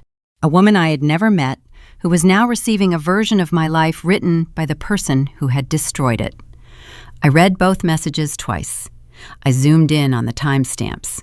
I checked the contact names. I looked at the blue iMessage bubbles, the delivered confirmations beneath each one. Then I took screenshots of the screenshots. I opened a folder on my MacBook labeled Aldridge. It had been empty for 9 years. I dragged the images inside. There is something else, Tessa said. Her voice shifted again, lower, more careful. Jamie told me about Connor, about what actually happened to him. What Diane had described on the phone as liver disease was more accurately described as the consequence of 7 years of heavy drinking. Connor had started in 2018, according to Jamie. Social drinking at first, then nightly, then the kind of drinking that empties a bottle of bourbon between dinner and midnight. The Aldridge family had concealed it. They sent Connor to an out-of-state treatment facility in Scottsdale, Arizona in 2020 for 60 days. He came home. He relapsed within 4 months. A second stay at a facility in Sedona in 2022. Same result. By 2023, his liver function had declined to the point where he was hospitalized at Providence Portland Medical Center for 14 days. The family told their social circle he had a digestive condition. Jamie knew the truth because she had driven him to an AA meeting once in the spring of 2023 at a church basement in Tigard. And one more thing, Tessa said. This one is not about Connor. Aldridge Development Group, the commercial real estate firm that Rick and Diane had built over 30 years, was under investigation by the Oregon Department of Justice Consumer Protection Division. File number 2024-DOJ-OR-1187. The allegation was fraudulent property appraisals. Several commercial properties in the portfolio had been appraised at values significantly above market rate to secure larger loans and attract investors. The investigation had been opened in August 2024. It was not yet public, but Jamie had overheard Rick on the phone with their attorney in July, his voice strained, repeating the phrase, worst-case scenario, 3 times in 2 minutes. The empire Diane was so desperate to protect was already fracturing from the inside. I sat at the kitchen table after Tessa hung up. The MacBook screen glowed in the dark room. The Aldridge folder was open. 2 screenshots. I stared at them the way I had once stared at the $50,000 check on the marble countertop. The same woman, the same playbook. The same belief that she could rearrange reality and no one would notice. I stood up. I walked to the bedroom closet. On the top shelf, behind a box of Lily's baby clothes I could not bring myself to donate, was the fireproof lockbox. I had not opened it since 2018. I lifted it down. The metal was cold. The key was on my keychain, where it had lived for 9 years, next to my car key and my studio key, carried every day without being used. I unlocked the box. Inside, the photocopied check had yellowed at the edges. U.S. Bank, check number 4471, dated November 12, 2015. $50,000. 00. Signed by Diane Aldridge. Memo line, personal gift. Beside it, the 3-page NDA from Whitfield and Pratt LLP, unsigned, the signature tab still stuck to page 2. I lifted the NDA and held it close. It smelled faint and familiar. Meyer lemon and rosemary. The scent of the Aldridge kitchen pressed into the paper like a fingerprint. 10 years, and the document still carried the ghost of the room where my life was rearranged. I placed both documents on the table beside the MacBook. I opened the file cabinet in my office and pulled out a manila folder.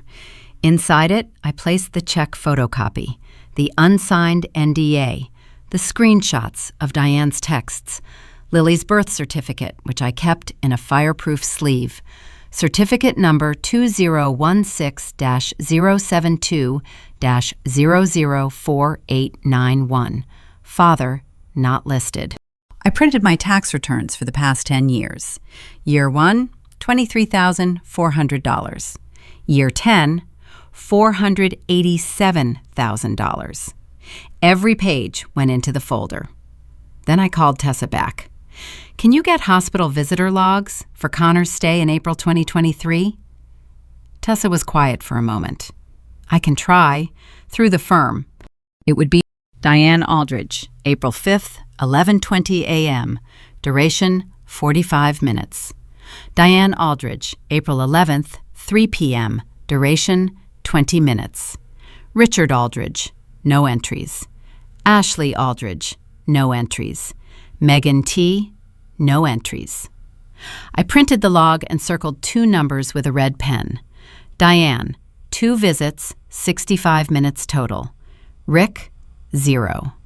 The family that claimed to put family first had left their son alone in a hospital bed for 12 out of 14 days. The folder was getting heavy. I held it in both hands and felt its weight, the weight of 10 years of silence, the weight of proof.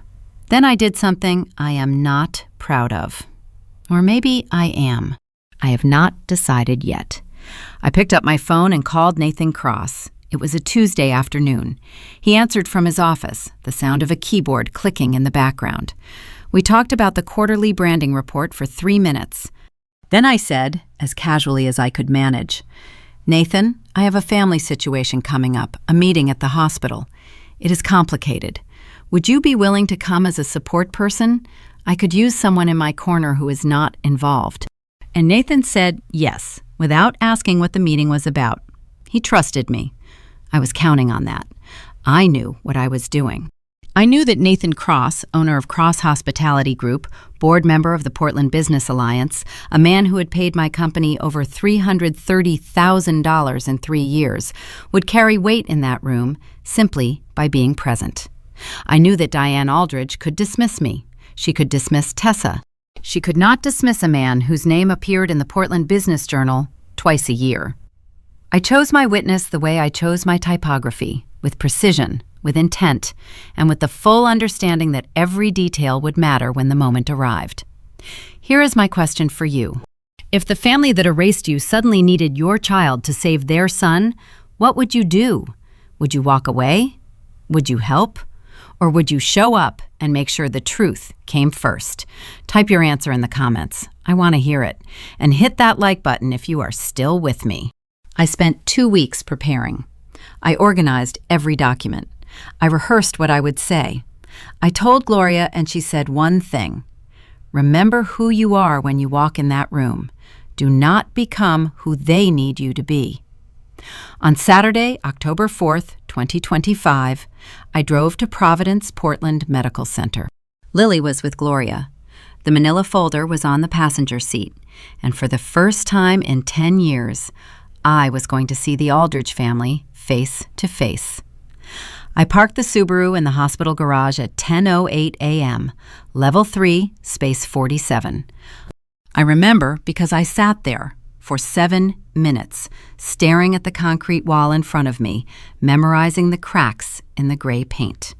The manila folder was on the passenger seat. I placed my hand on it. The paper was cool and smooth. Everything I needed was inside. 10 years of proof, organized by date, tabbed with colored sticky notes, blue for financial documents, yellow for legal, red for the screenshots. I checked my reflection in the rearview mirror. Navy Everlane blazer, white Madewell blouse buttoned to the second from the top, hair pulled into a low bun at the base of my neck, no jewelry except the small gold studs Lily had given me for my birthday, $18 from a kiosk at Lloyd Center. I looked like a woman attending a business meeting. That was the point. I walked through the hospital lobby at 10:15 a.m. The floor was polished linoleum that squeaked under my flats. The air tasted like recycled ventilation and hand sanitizer. I passed the information desk, the gift shop with its cellophane-wrapped flower arrangements, the bank of elevators. I pressed the button for the third floor. The doors closed. I watched the numbers climb. 1, 2, 3. The folder was under my arm. I could feel its edges pressing against my ribs. The family consultation room was at the end of the third-floor hallway, past the nurse's station, past a row of chairs bolted to the wall where a man sat alone with a cup of coffee balanced on his knee. The door to the room was open. I stopped 3 feet from the threshold and looked inside. Diane was sitting at the far end of a rectangular table. She wore a charcoal blazer and a silk blouse in pale blue. Her hair was shorter than I remembered. Her David Yurman bracelet caught the fluorescent light. Rick sat to her left, Patagonia vest, reading glasses in his shirt pocket. His hands were flat on the table, palms down, like a man bracing for turbulence. Ashley was beside Rick. She looked like a younger version of Diane, the same cheekbones, the same posture, but her eyes moved more. They scanned the room the way a person's eyes move when they are not sure what is about to happen. Across from the Aldridge family sat a woman I did not recognize. Mid-30s, brown hair pulled back in a clip, a purse on her lap, hands wrapped around the strap. Megan, Connor's girlfriend. She glanced at me when I appeared in the doorway, then looked away. At the head of the table sat Dr. Okafor. She was in her late 40s, wearing a white coat over dark green scrubs, a hospital ID clipped to her lapel. A laptop was open in front of her. She had a pen in her right hand and a legal pad with notes I could not read from the doorway. Nathan Cross was seated in a chair in the corner, away from the table. He wore a gray sport coat and no tie. His legs were crossed at the ankle. He looked relaxed. He was not. I stepped into the room. 7 people. The air smelled like stale coffee and the faint chemical tang of hospital-grade disinfectant. The consultation table was fake wood veneer, scratched at the edges. A box of tissues sat in the center, untouched. Diane spoke first. She had been waiting to speak first. "Thank you for coming, Evelyn." Her voice was warm, practiced, the same warmth she had used on the phone in November 2015. "We have always wanted to be part of our granddaughter's life. This is about family." I looked at her. I let 3 seconds pass. Then I pulled out the empty chair across from her, sat down, and placed the manila folder on the table. I did not open it yet. I rested both hands on top of it. "Who is he?" Diane asked, tilting her head toward Nathan. "A colleague," I said. "He offered to come for support." Diane's eyes measured him. I watched her process his sport coat, his posture, the quiet authority of a man who was comfortable in rooms where decisions were made. She could not place him, but she knew he mattered. Her jaw tightened for half a second. Then she turned back to me. "We appreciate you being here," she said. "Connor is just down the hall. He is resting. The doctors say the transplant window is narrowing. Every day matters." I opened the folder. On November 12, 2015, at approximately 2:30 in the afternoon, Diane Aldridge placed a check for $50,000 on her kitchen table and told me to leave her son's life. I slid the photocopy across the table. U.S. Bank, check number 4471, dated November 12, 2015. Amount $50,000. Signed by Diane Aldridge. Memo line, personal gift. The paper was yellowed at the edges. The ink had faded slightly, but every number, every letter, every stroke of Diane's signature was legible. Diane's hand moved toward the check. Reflex. The same hand that had placed it on the marble countertop 10 years ago. "Do not touch that," I said. My voice was level, low. The words came out at the same volume I used when reading Lily a bedtime story. Diane's hand stopped. Her fingers curled inward. She pulled them back to her lap. I placed the second document beside the check. The 3-page NDA from Whitfield and Pratt LLP. Unsigned. The yellow signature tab still affixed to page 2. This was prepared on November 10, 2015, 2 days before I was invited to the house, 2 days before the phone call. Page 2 was already turned to the signature line. The pen was already uncapped. Ashley leaned forward. She was staring at the NDA. Her lips parted. "Mom?" Diane did not look at her daughter. She kept her eyes on me. But the color had left her face, not slowly, all at once. Like a shade being drawn. Rick was staring at the NDA. His mouth opened. No sound came out. His reading glasses were still in his shirt pocket. He did not reach for them. He did not need to read the document to understand what it meant. His silence confirmed what I had always suspected. He knew about the check. He did not know about the NDA, or he had chosen not to know, which amounted to the same thing. I placed the next document on the table. Lily's birth certificate. State of Oregon, vital records. Certificate number 2016-072-004891. Filed January 22, 2016. Father, not listed. I kept my voice even.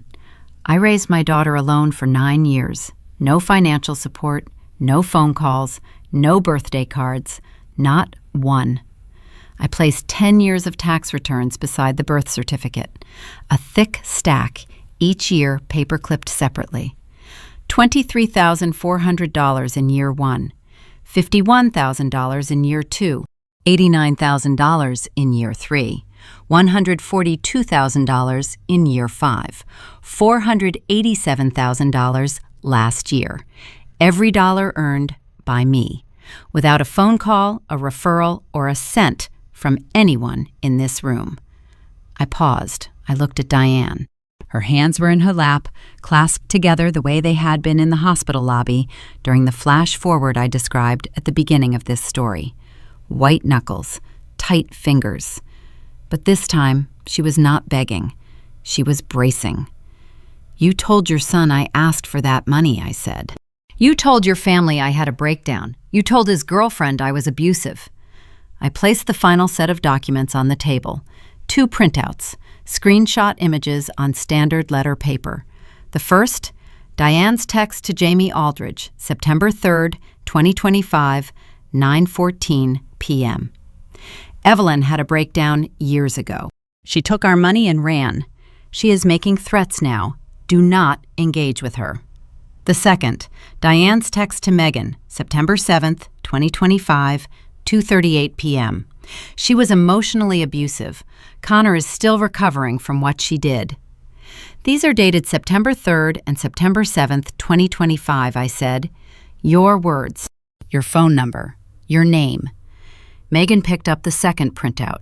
She held it close and read it. Her face changed, not to anger, to something quieter and more dangerous. Recalibration, the expression of a person reprocessing every conversation they have ever had with someone they trusted.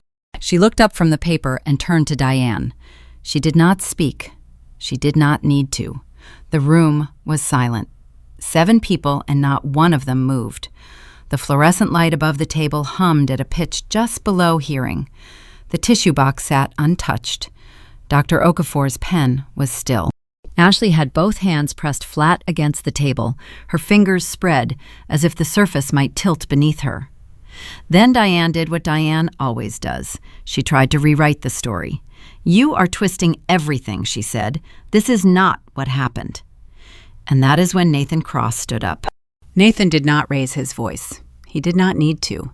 He stood from the chair in the corner with the calm, unhurried posture of a man who had run boardrooms for 2 decades and understood that volume was never the source of authority.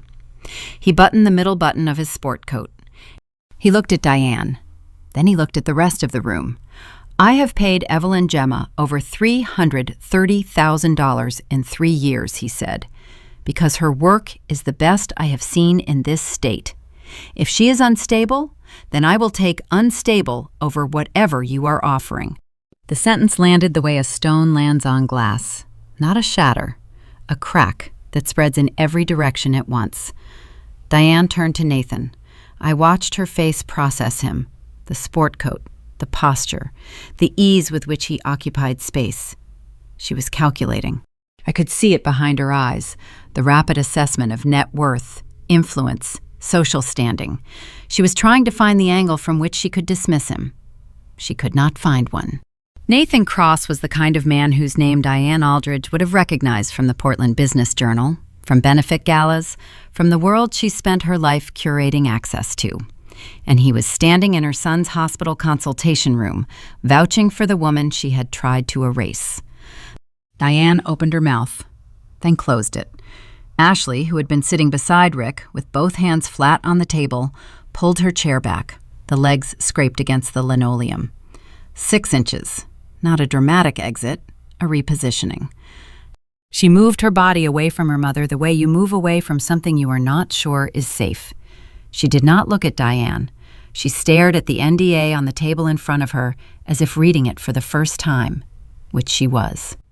"I offered you that money to help you," Diane said. Her voice had shifted. The warmth was gone. In its place was something tighter, more compressed, like a spring that has been wound past its tolerance. "You were struggling. We were trying to be generous." I did not respond. I did not need to. The check was on the table. The NDA was on the table. The memo line that read, "Personal gift," was visible to everyone in the room. Generous people do not attach non-disclosure agreements to their generosity. The documents spoke for themselves. I reached into the manila folder and pulled out the final printout, the hospital visitor log. I placed it on the table beside the other documents. Providence, Portland Medical Center. Patient, Connor Aldridge. Admitted April 4th, 2023. Discharged April 18th, 2023. 14 days. Connor was hospitalized at this hospital in April 2023, I said. 14 days. The visitor log shows 2 entries. Diane Aldridge, April 5th, 11:20 a.m., duration 45 minutes. Diane Aldridge, April 11th, 3 p.m., duration 20 minutes. I paused. I looked at Rick. Richard Aldridge, 0 visits, 0 minutes. I placed my finger on the page. The paper was warm from being inside the folder. My fingertip rested beside the column where the visitor names were printed, and beside Rick's name, there was nothing. A blank row, the emptiest line on the page. The family that is here today asking me for help could not visit their own son for more than an hour in 2 weeks. The room absorbed the sentence. I could hear the fluorescent light humming above us. I could hear the ventilation system pushing recycled air through the ceiling vent. Somewhere down the hall, a phone rang at the nurse's station. 2 rings, then silence. Diane's composure broke. It did not crack slowly. It snapped, like a branch that has been bending for years and finally meets the wind it cannot handle.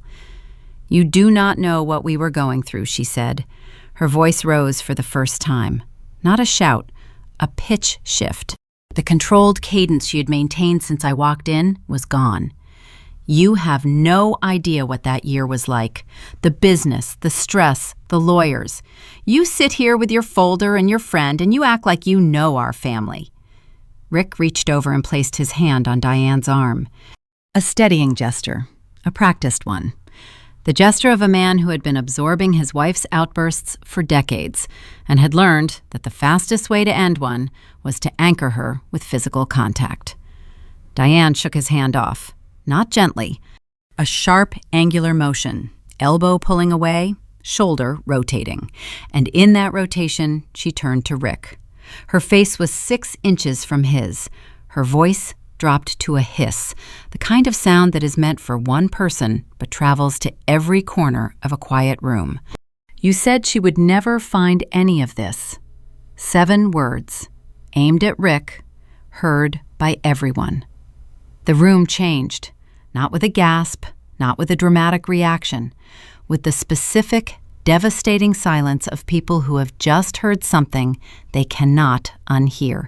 Nathan, still standing, lowered his chin slightly. Dr. Okafor reached up and removed her glasses. She set them on the table beside her legal pad with a soft click. Ashley, at the edge of the table, turned her head toward the window. She stood. She walked 3 steps to the glass and looked out at the parking garage. She did not come back. Rick closed his eyes. Not a blink, a closing. The deliberate, slow-motion lowering of eyelids that happens when a person realizes they have been exposed and there is no door left to retreat behind. His hands were still on the table. His wedding ring caught the light. He said nothing. He had spent 40 years saying nothing. He was fluent in it. Megan had been holding the screenshot printout in her lap for the past 4 minutes. She had read it 3 times. I watched her fingers press the edge of the paper until it creased. She stood. She reached for her purse on the back of the chair. She held it against her body the way you hold something when you are about to leave a place you will not return to. She looked at Diane, not with anger, with the flat, recalibrated expression I had seen cross her face when she first read the screenshots. She spoke directly to Diane. Her voice was steady. Connor told me Evelyn left him. You told me she was abusive. She did not wait for a response. She did not ask a question. She stated 2 facts, and the distance between those facts and the documents on the table was the only argument she needed to make. She turned and walked to the door. She opened it. She stepped into the hallway. The door closed behind her with a soft, clinical click that sounded like the period at the end of a sentence. Dr. Okafor cleared her throat. She picked up her pen and held it between 2 fingers, the way a conductor holds a baton between movements. I think we should refocus on the medical question at hand, she said. Her voice was neutral, professional, the kind of voice trained to navigate rooms where families collapse in real time. But her neutrality was its own commentary. It said, I am not going to fix what just happened. That is not my department. The table was covered in paper, the check, the NDA, the birth certificate, the tax returns, the screenshots, the visitor log. 10 years of a life laid out in documents.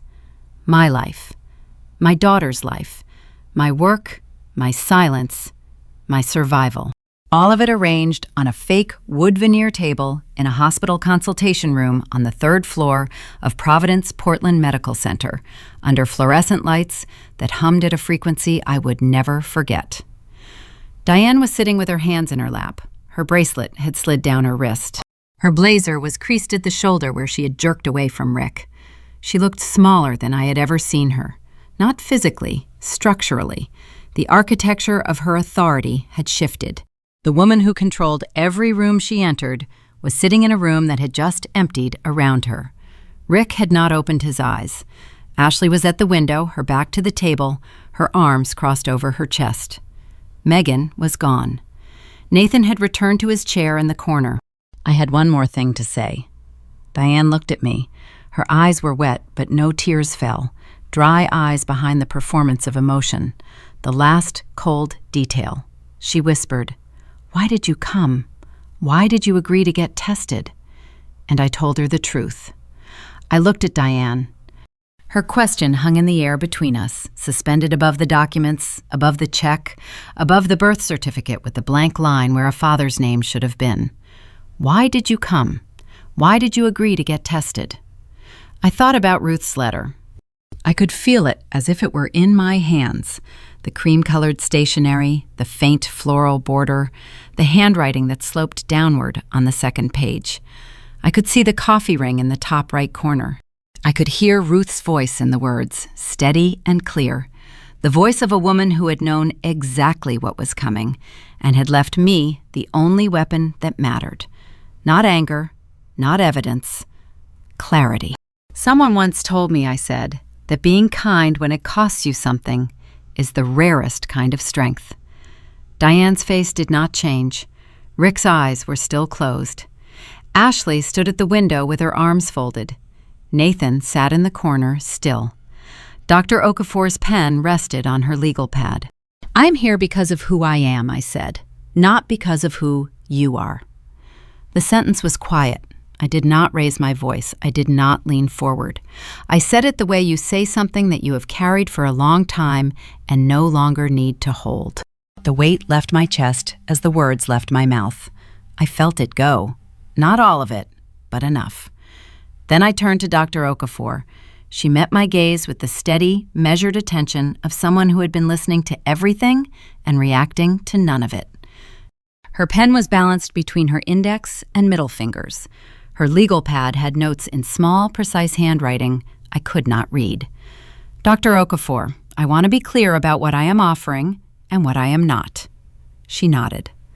I am willing to be tested as a potential donor myself. As the biological mother of Connor's child, there may be compatibility indicators that are useful to the medical team. If the results suggest I am a viable match, I will consider donating, on my terms, on a timeline that I determine with you directly. I paused. I looked at Diane. Not Lily. Diane flinched. The motion was small, a contraction of muscles around her eyes, a micro-retreat of her chin toward her chest. It lasted less than a second, but I saw it. The name. It was the first time Diane had heard her granddaughter's name spoken by me, in this room, in front of witnesses. She had hired a private investigator to find us. She had read a file. She knew the name existed on paper. But hearing it in my voice, in this context, with the documents spread across the table, was different. The name landed between us like a physical object set down with care and precision. Lily is 9 years old, I said. She is in 4th grade. She reads chapter books and draws horses and eats honey lavender ice cream on her birthday. She does not know anyone in this room. She has never heard the name Connor Aldridge.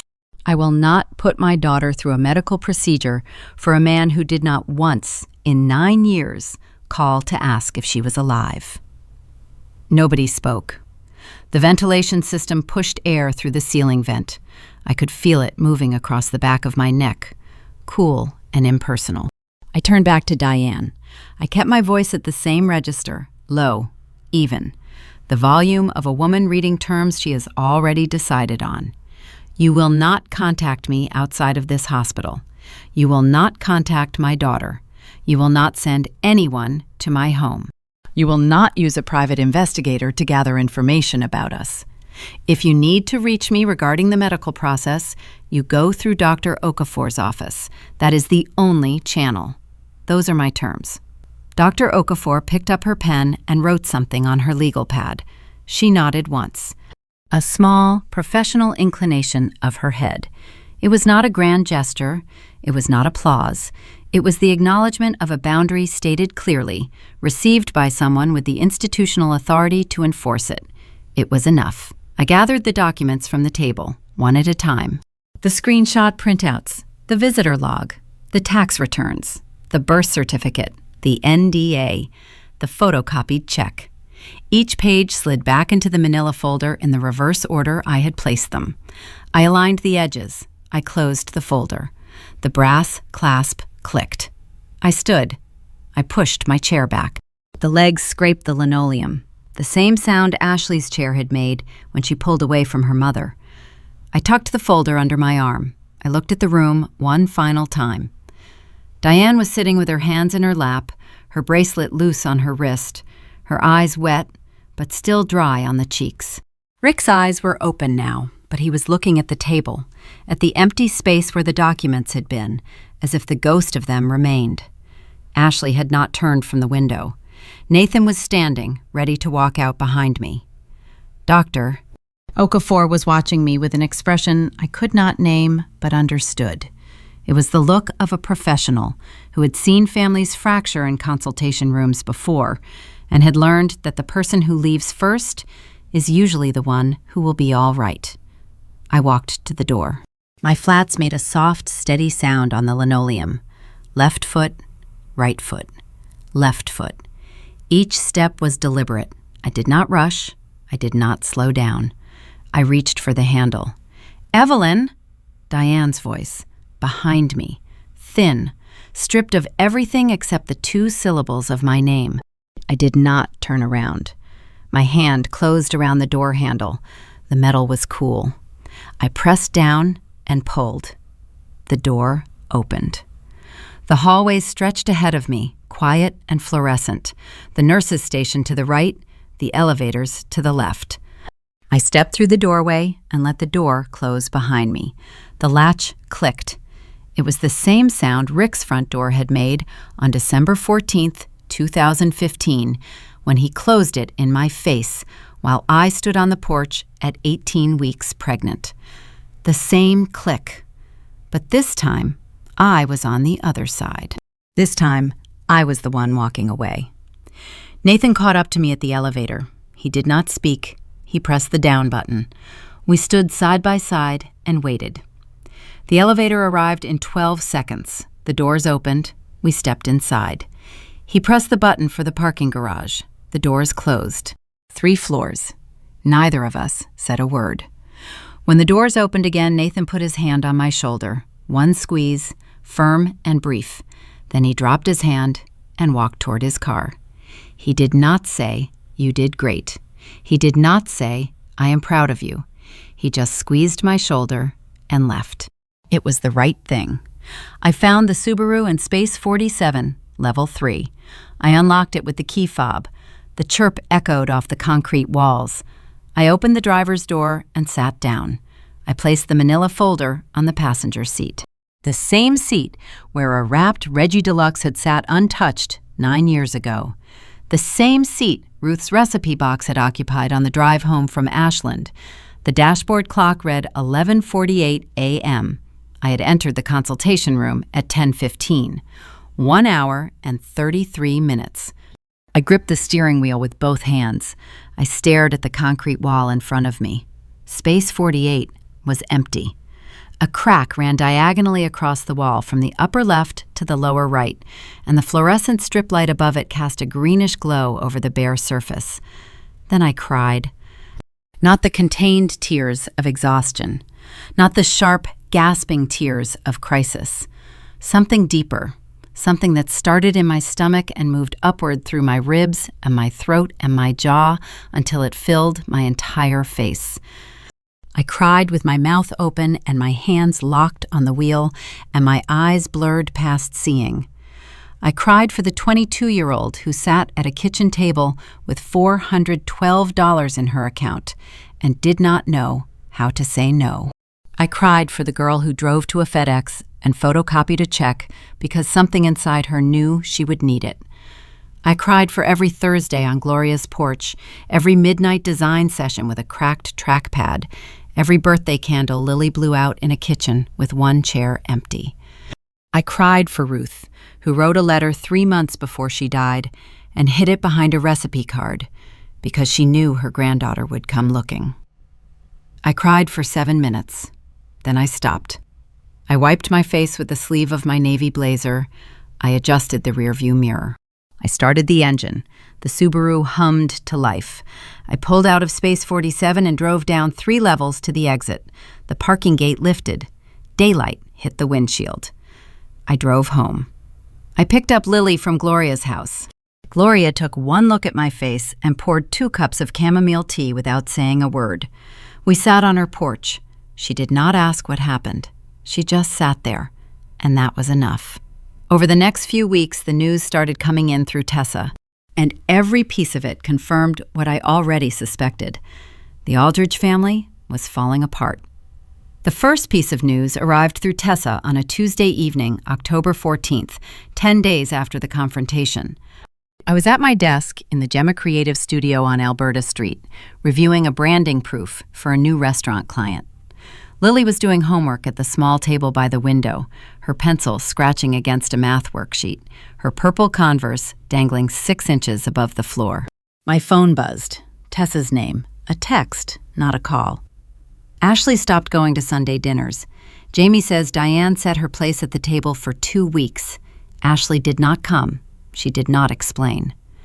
I read the message. I set the phone face down on my desk. I went back to the proof. Lily asked me how to spell multiplication. I told her. The evening continued.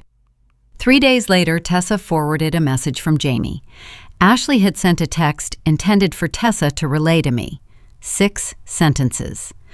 I did not know about the check. I did not know about the NDA. I should have asked more questions. I should have paid more attention. I am not asking for anything. I just wanted you to know. I read it on Gloria's porch that Thursday. The chamomile was still warm in my hands, the mug with the chipped handle. Gloria sat in the chair beside me, her reading glasses folded on the armrest, the jasmine vines swaying in the evening breeze. I showed her the text. She read it, handed the phone back, and took a sip of tea. That took courage, Gloria said. It took 10 years, I said. Gloria looked at me over the rim of her mug. Sometimes that is what courage costs. We sat in silence for a while. Division Street traffic passed below. A cyclist rang a bell. A dog barked twice from somewhere down the block. Gloria did not ask about the confrontation. She had not asked once since the day I came to pick up Lily with red eyes and a manila folder under my arm. She just poured tea and sat, and that was the only thing I needed from anyone. The social consequences continued to arrive in fragments. Tessa reported in late October that the Lake Oswego Arts Council had asked Diane to step back from her position as chair. The phrasing was diplomatic. The meaning was not.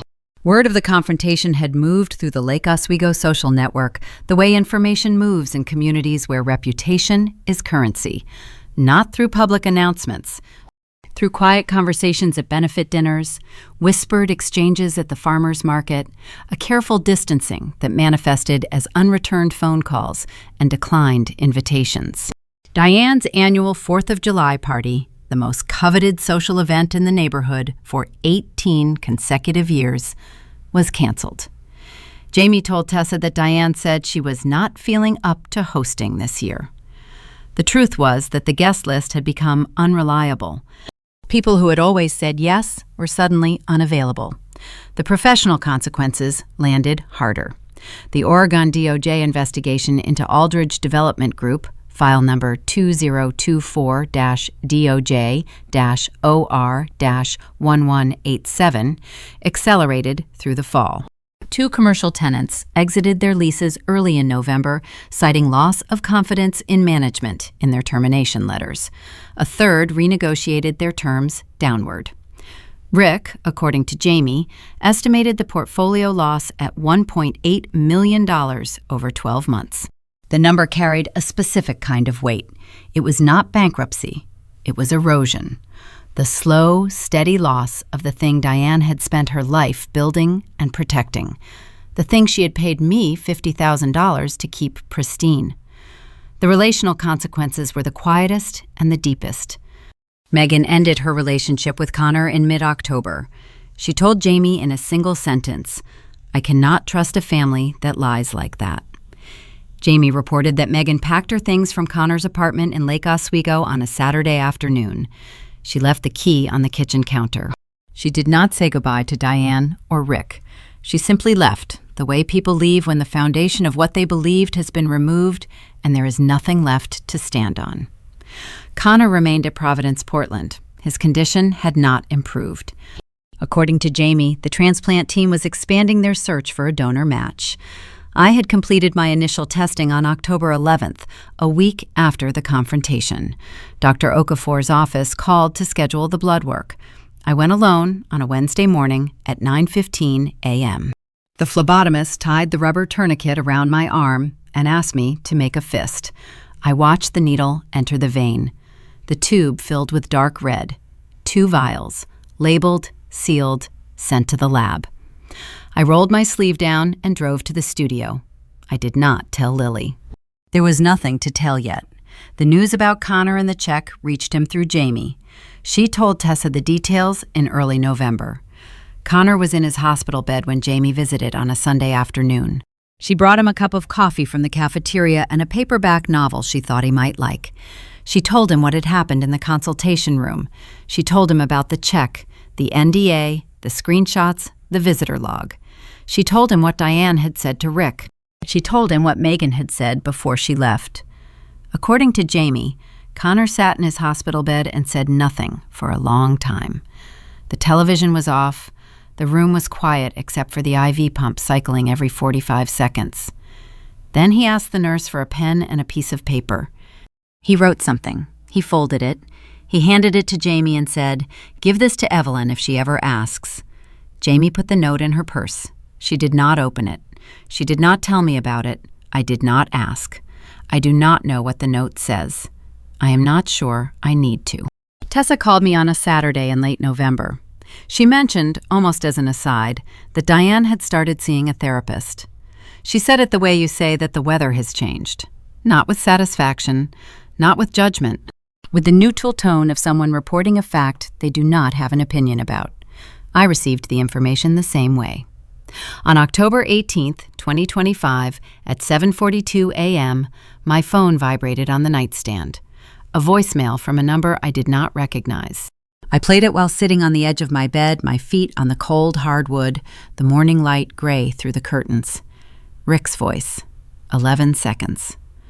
I should have come downstairs. I know that now. That was it.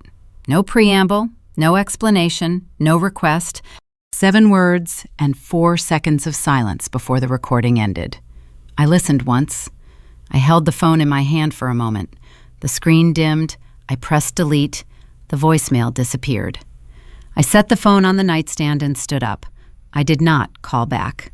Not because I was angry, because there was nothing left to say to a man who needed 10 years and 11 seconds to acknowledge that he heard everything from the top of the stairs and chose to stay in his study. That afternoon, I took the manila folder from my desk drawer. I carried it to the bedroom. I opened the fireproof lockbox. The key turned with the same resistance it always had, the same small click of the mechanism releasing. I placed the folder inside, on top of the photocopied check and the unsigned NDA, which had lived in that box since 2015. I closed the lid. I locked it. I slid the box under the bed. The carpet muffled the sound. I left my hand on the metal surface for 3 seconds, feeling the cool, smooth finish under my fingertips. Then I stood and walked to the kitchen. When Jamie sent me a friend request on Facebook in December, I saw it on a Monday morning while waiting for Lily's school carpool. I looked at the notification. I looked at Jamie's profile photo. I waited 3 days. Then I declined. Not out of anger, not out of cruelty, out of the same clarity that Ruth had written about in her letter, on my own terms. I called Gloria that evening. She picked up on the 3rd ring.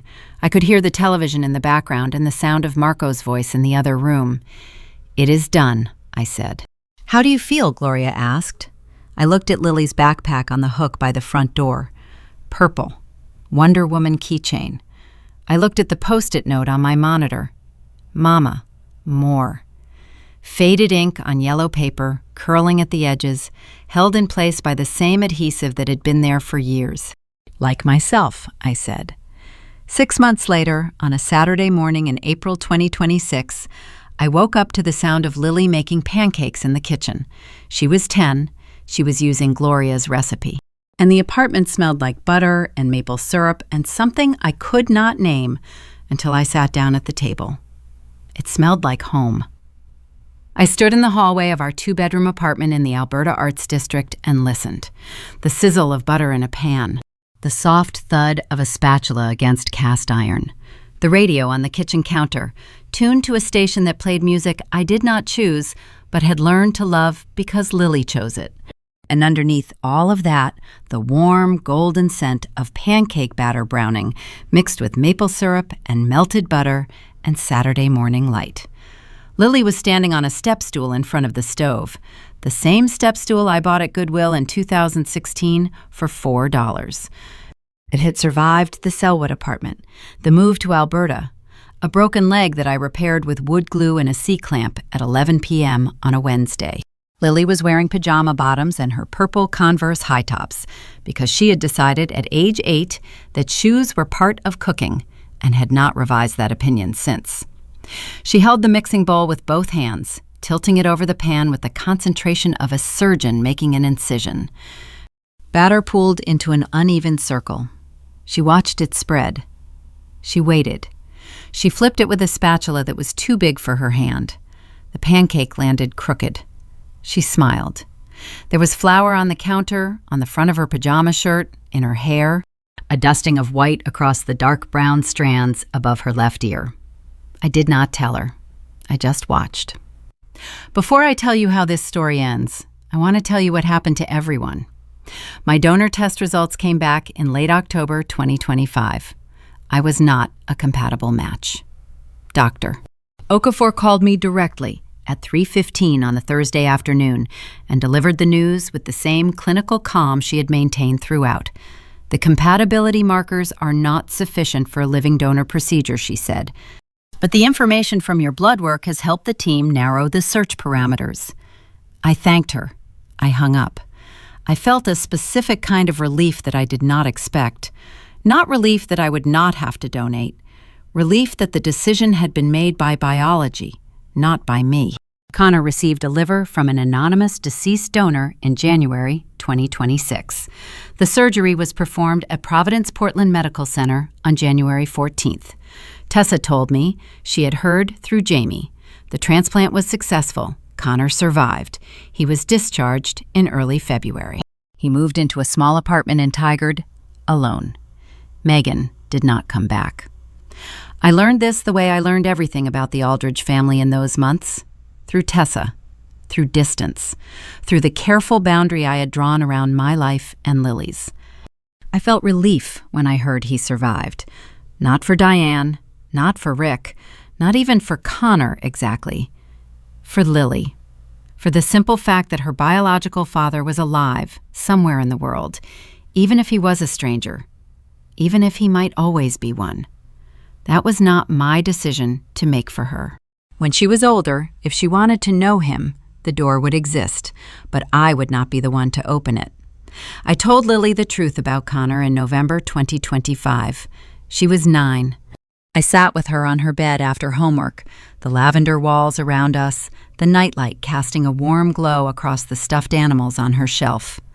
I told her in age-appropriate terms that her father's name was Connor, that he and I were together before she was born, that his family and I had a disagreement and I raised her on my own, that he was sick now and I had tried to help. Lily listened. She pulled at a loose thread on her quilt. She asked one question. Does he know about me? He does now, I said. She nodded. She looked at the thread between her fingers. Then she picked up her math worksheet and went back to problem 7. The conversation lasted 4 minutes. It contained everything she needed and nothing she did not. Gemma Creative entered its 10th year with 6 employees, a client roster that included Nathan Cross's 4th consecutive annual retainer, and a gross revenue I could not have imagined from the floor of a Selwood apartment in 2016. Marco Navarro, Gloria's son, printed our new business cards at the Beaverton location of Navarro Press. The logo was the same one I had designed on a cracked MacBook Air between midnight feedings. I had refined it twice over the years, but the bones were the same. The geometric G with the teal to slate gradient. Gloria said Marco held the first card off the press up to the light and said, "Mom, this is a good one." He did not know the full story. He did not need to. Sandra, my mother, visited in August 2025, 3 days. She took a Greyhound from Klamath Falls because Jean's Ford Taurus had finally given up in 2023. I picked her up at the bus station on Northwest 6th Avenue. She carried one suitcase and a plastic bag from Safeway with road snacks. We hugged on the sidewalk. It was brief and slightly stiff, and it was the first time we had embraced in over 2 years. The visit was awkward. We ran out of conversation at dinner on the first night. She did not know how to talk to Lily, and Lily did not know how to talk to her. But on the second morning, Sandra sat at the kitchen table and watched Lily draw horses in her sketchbook. She watched for 20 minutes without speaking. Then she said, "She draws like you did." It was the most Sandra had ever said about my talent. It was imperfect and incomplete, and it was the best visit we had ever had. Gloria was having Thanksgiving at my apartment this year. She had already claimed the kitchen. I had already conceded. Marco and his wife were coming. Tessa was bringing pie. Lily had requested that she be allowed to make the rolls by herself. I said yes, knowing they would be dense and misshapen and that we would eat every one. I want to be clear about something. I have not forgiven Diane Aldridge in the way people expect when they hear the word forgiveness. I have not called her. I have not written a letter. I have not invited her into my life or my daughter's life. Forgiveness for me was not a bridge. It was a release. I let go of the weight of carrying anger for a woman who was not worth the space it occupied.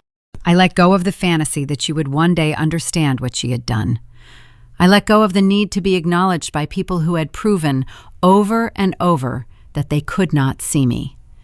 But I did not open the door. The door exists. It is not locked. But I decide when it opens and on what terms and who walks through it. That is not cruelty. That is not bitterness. That is the boundary Ruth told me I would need. On my own terms. Not theirs. Mine. I used to believe that love was something you earned. That if you were kind enough, quiet enough, accommodating enough, the people who were supposed to love you would eventually see your value. I spent years auditioning for a role in a family that had already decided I did not belong. I smiled when they dismissed me. I thanked them when they excluded me. I absorbed their cruelty and called it patience because I thought that was what good people did. I do not believe that anymore. Setting a boundary is not betrayal. It is survival. Walking away from people who hurt you is not abandonment. It is the first step toward finding the people who will not. The family you are born into is an accident of biology. The family you build is a decision. And the people who show up for you, who sit on porches and pour tea and print your business cards for free and teach your daughter how to make pancakes, those people are not substitutes for the family you lost. They are the family you found, and they are enough. Someone once told me that being kind when it costs you something is the rarest kind of strength. I carry that sentence the way I carry Ruth's letter. Not in my hands anymore, inside me. In the marrow of every decision I have made since the day I found it behind a recipe card for lemon pound cake in a storage unit in Ashland, Oregon. The manila folder is in the lockbox. The lockbox is under the bed. The bed is in a home I built. Everything is in its place. Lily slid a plate across the kitchen table. 3 pancakes stacked unevenly, the edges brown and lacy, the centers slightly pale. A pat of butter sat on top, half melted, sliding slowly toward the rim. She had poured the maple syrup herself. Too much. A pool of it spread across the plate and touched the edge of my coffee mug. She sat down across from me and picked up her fork. The sunlight came through the window above the sink and caught the flour dust still floating in the air. The radio played something soft. I looked at my daughter. I looked at the framed Portland skyline illustration on the wall behind her, the one I drew for Connor, the one Diane placed on the floor behind the breadbasket at Capitol Grill. I had reclaimed it, reframed it in walnut, not because it was about him, because it was about me. Beside it hung a crayon drawing from first grade. 2 stick figures holding hands, one tall and one small, labeled in wobbly purple letters, me and Mom. I took a bite. The pancake was warm and slightly undercooked in the middle. It was the best thing I had ever tasted. I did not say anything. Neither did Lily. We just ate. And for the first time in a long time, I thought, this is what enough feels like. Thank you for staying with me through this entire story. If Evelyn's journey reminded you of your own, or if it reminded you of someone you love, please share this video. And if you have ever set a boundary that changed your life, I want to hear about it. Drop your story in the comments. Subscribe to Sophia Told Stories if you have not already, and hit the notification bell so you never miss a new story. Check the description for more stories like this one. Here are 5 things I hope you carry with you after hearing Evelyn's story. When someone offers you money to disappear, they are telling you exactly how much they think you are worth. Your real value is not a number on a check. It is the life you build after you walk away from the table. It is the business cards you print with $38 in your account. It is the mac and cheese you eat on the kitchen floor with your daughter while raising a plastic cup of sparkling cider and whispering, "To us." The people who rewrite your story to protect themselves will always underestimate your memory. Keep your records, save your receipts, not for revenge, for the day the truth needs a witness. You are not being paranoid. You are being prepared. Silence from the people who should protect you is not neutrality. It is a choice, and it is the choice that will haunt them the longest. Do not wait for the silent ones to speak. Do not stand at the bottom of the staircase hoping they will come downstairs. Build your life around the people who already show up. Kindness is not weakness, and boundaries are not cruelty. You can love someone from a distance. You can forgive someone and still refuse to let them back in. Those 2 things are not contradictions. They are survival. They are strength. They are how you protect the life you built with your own hands. The people who told you that you were not enough are always the ones who were afraid you were too much. Build anyway. Grow anyway. Set the table for the people who actually show up. They are your real family, and they are enough. Thank you for being here. I am Sophia, and this has been Sophia Told Stories. If this story moved you, please subscribe, turn on notifications, and share it with someone who needs to hear it today. Drop a comment telling me your story. I read every single one. Check the description for more stories like this. And remember, you decide on your own terms, not theirs, yours.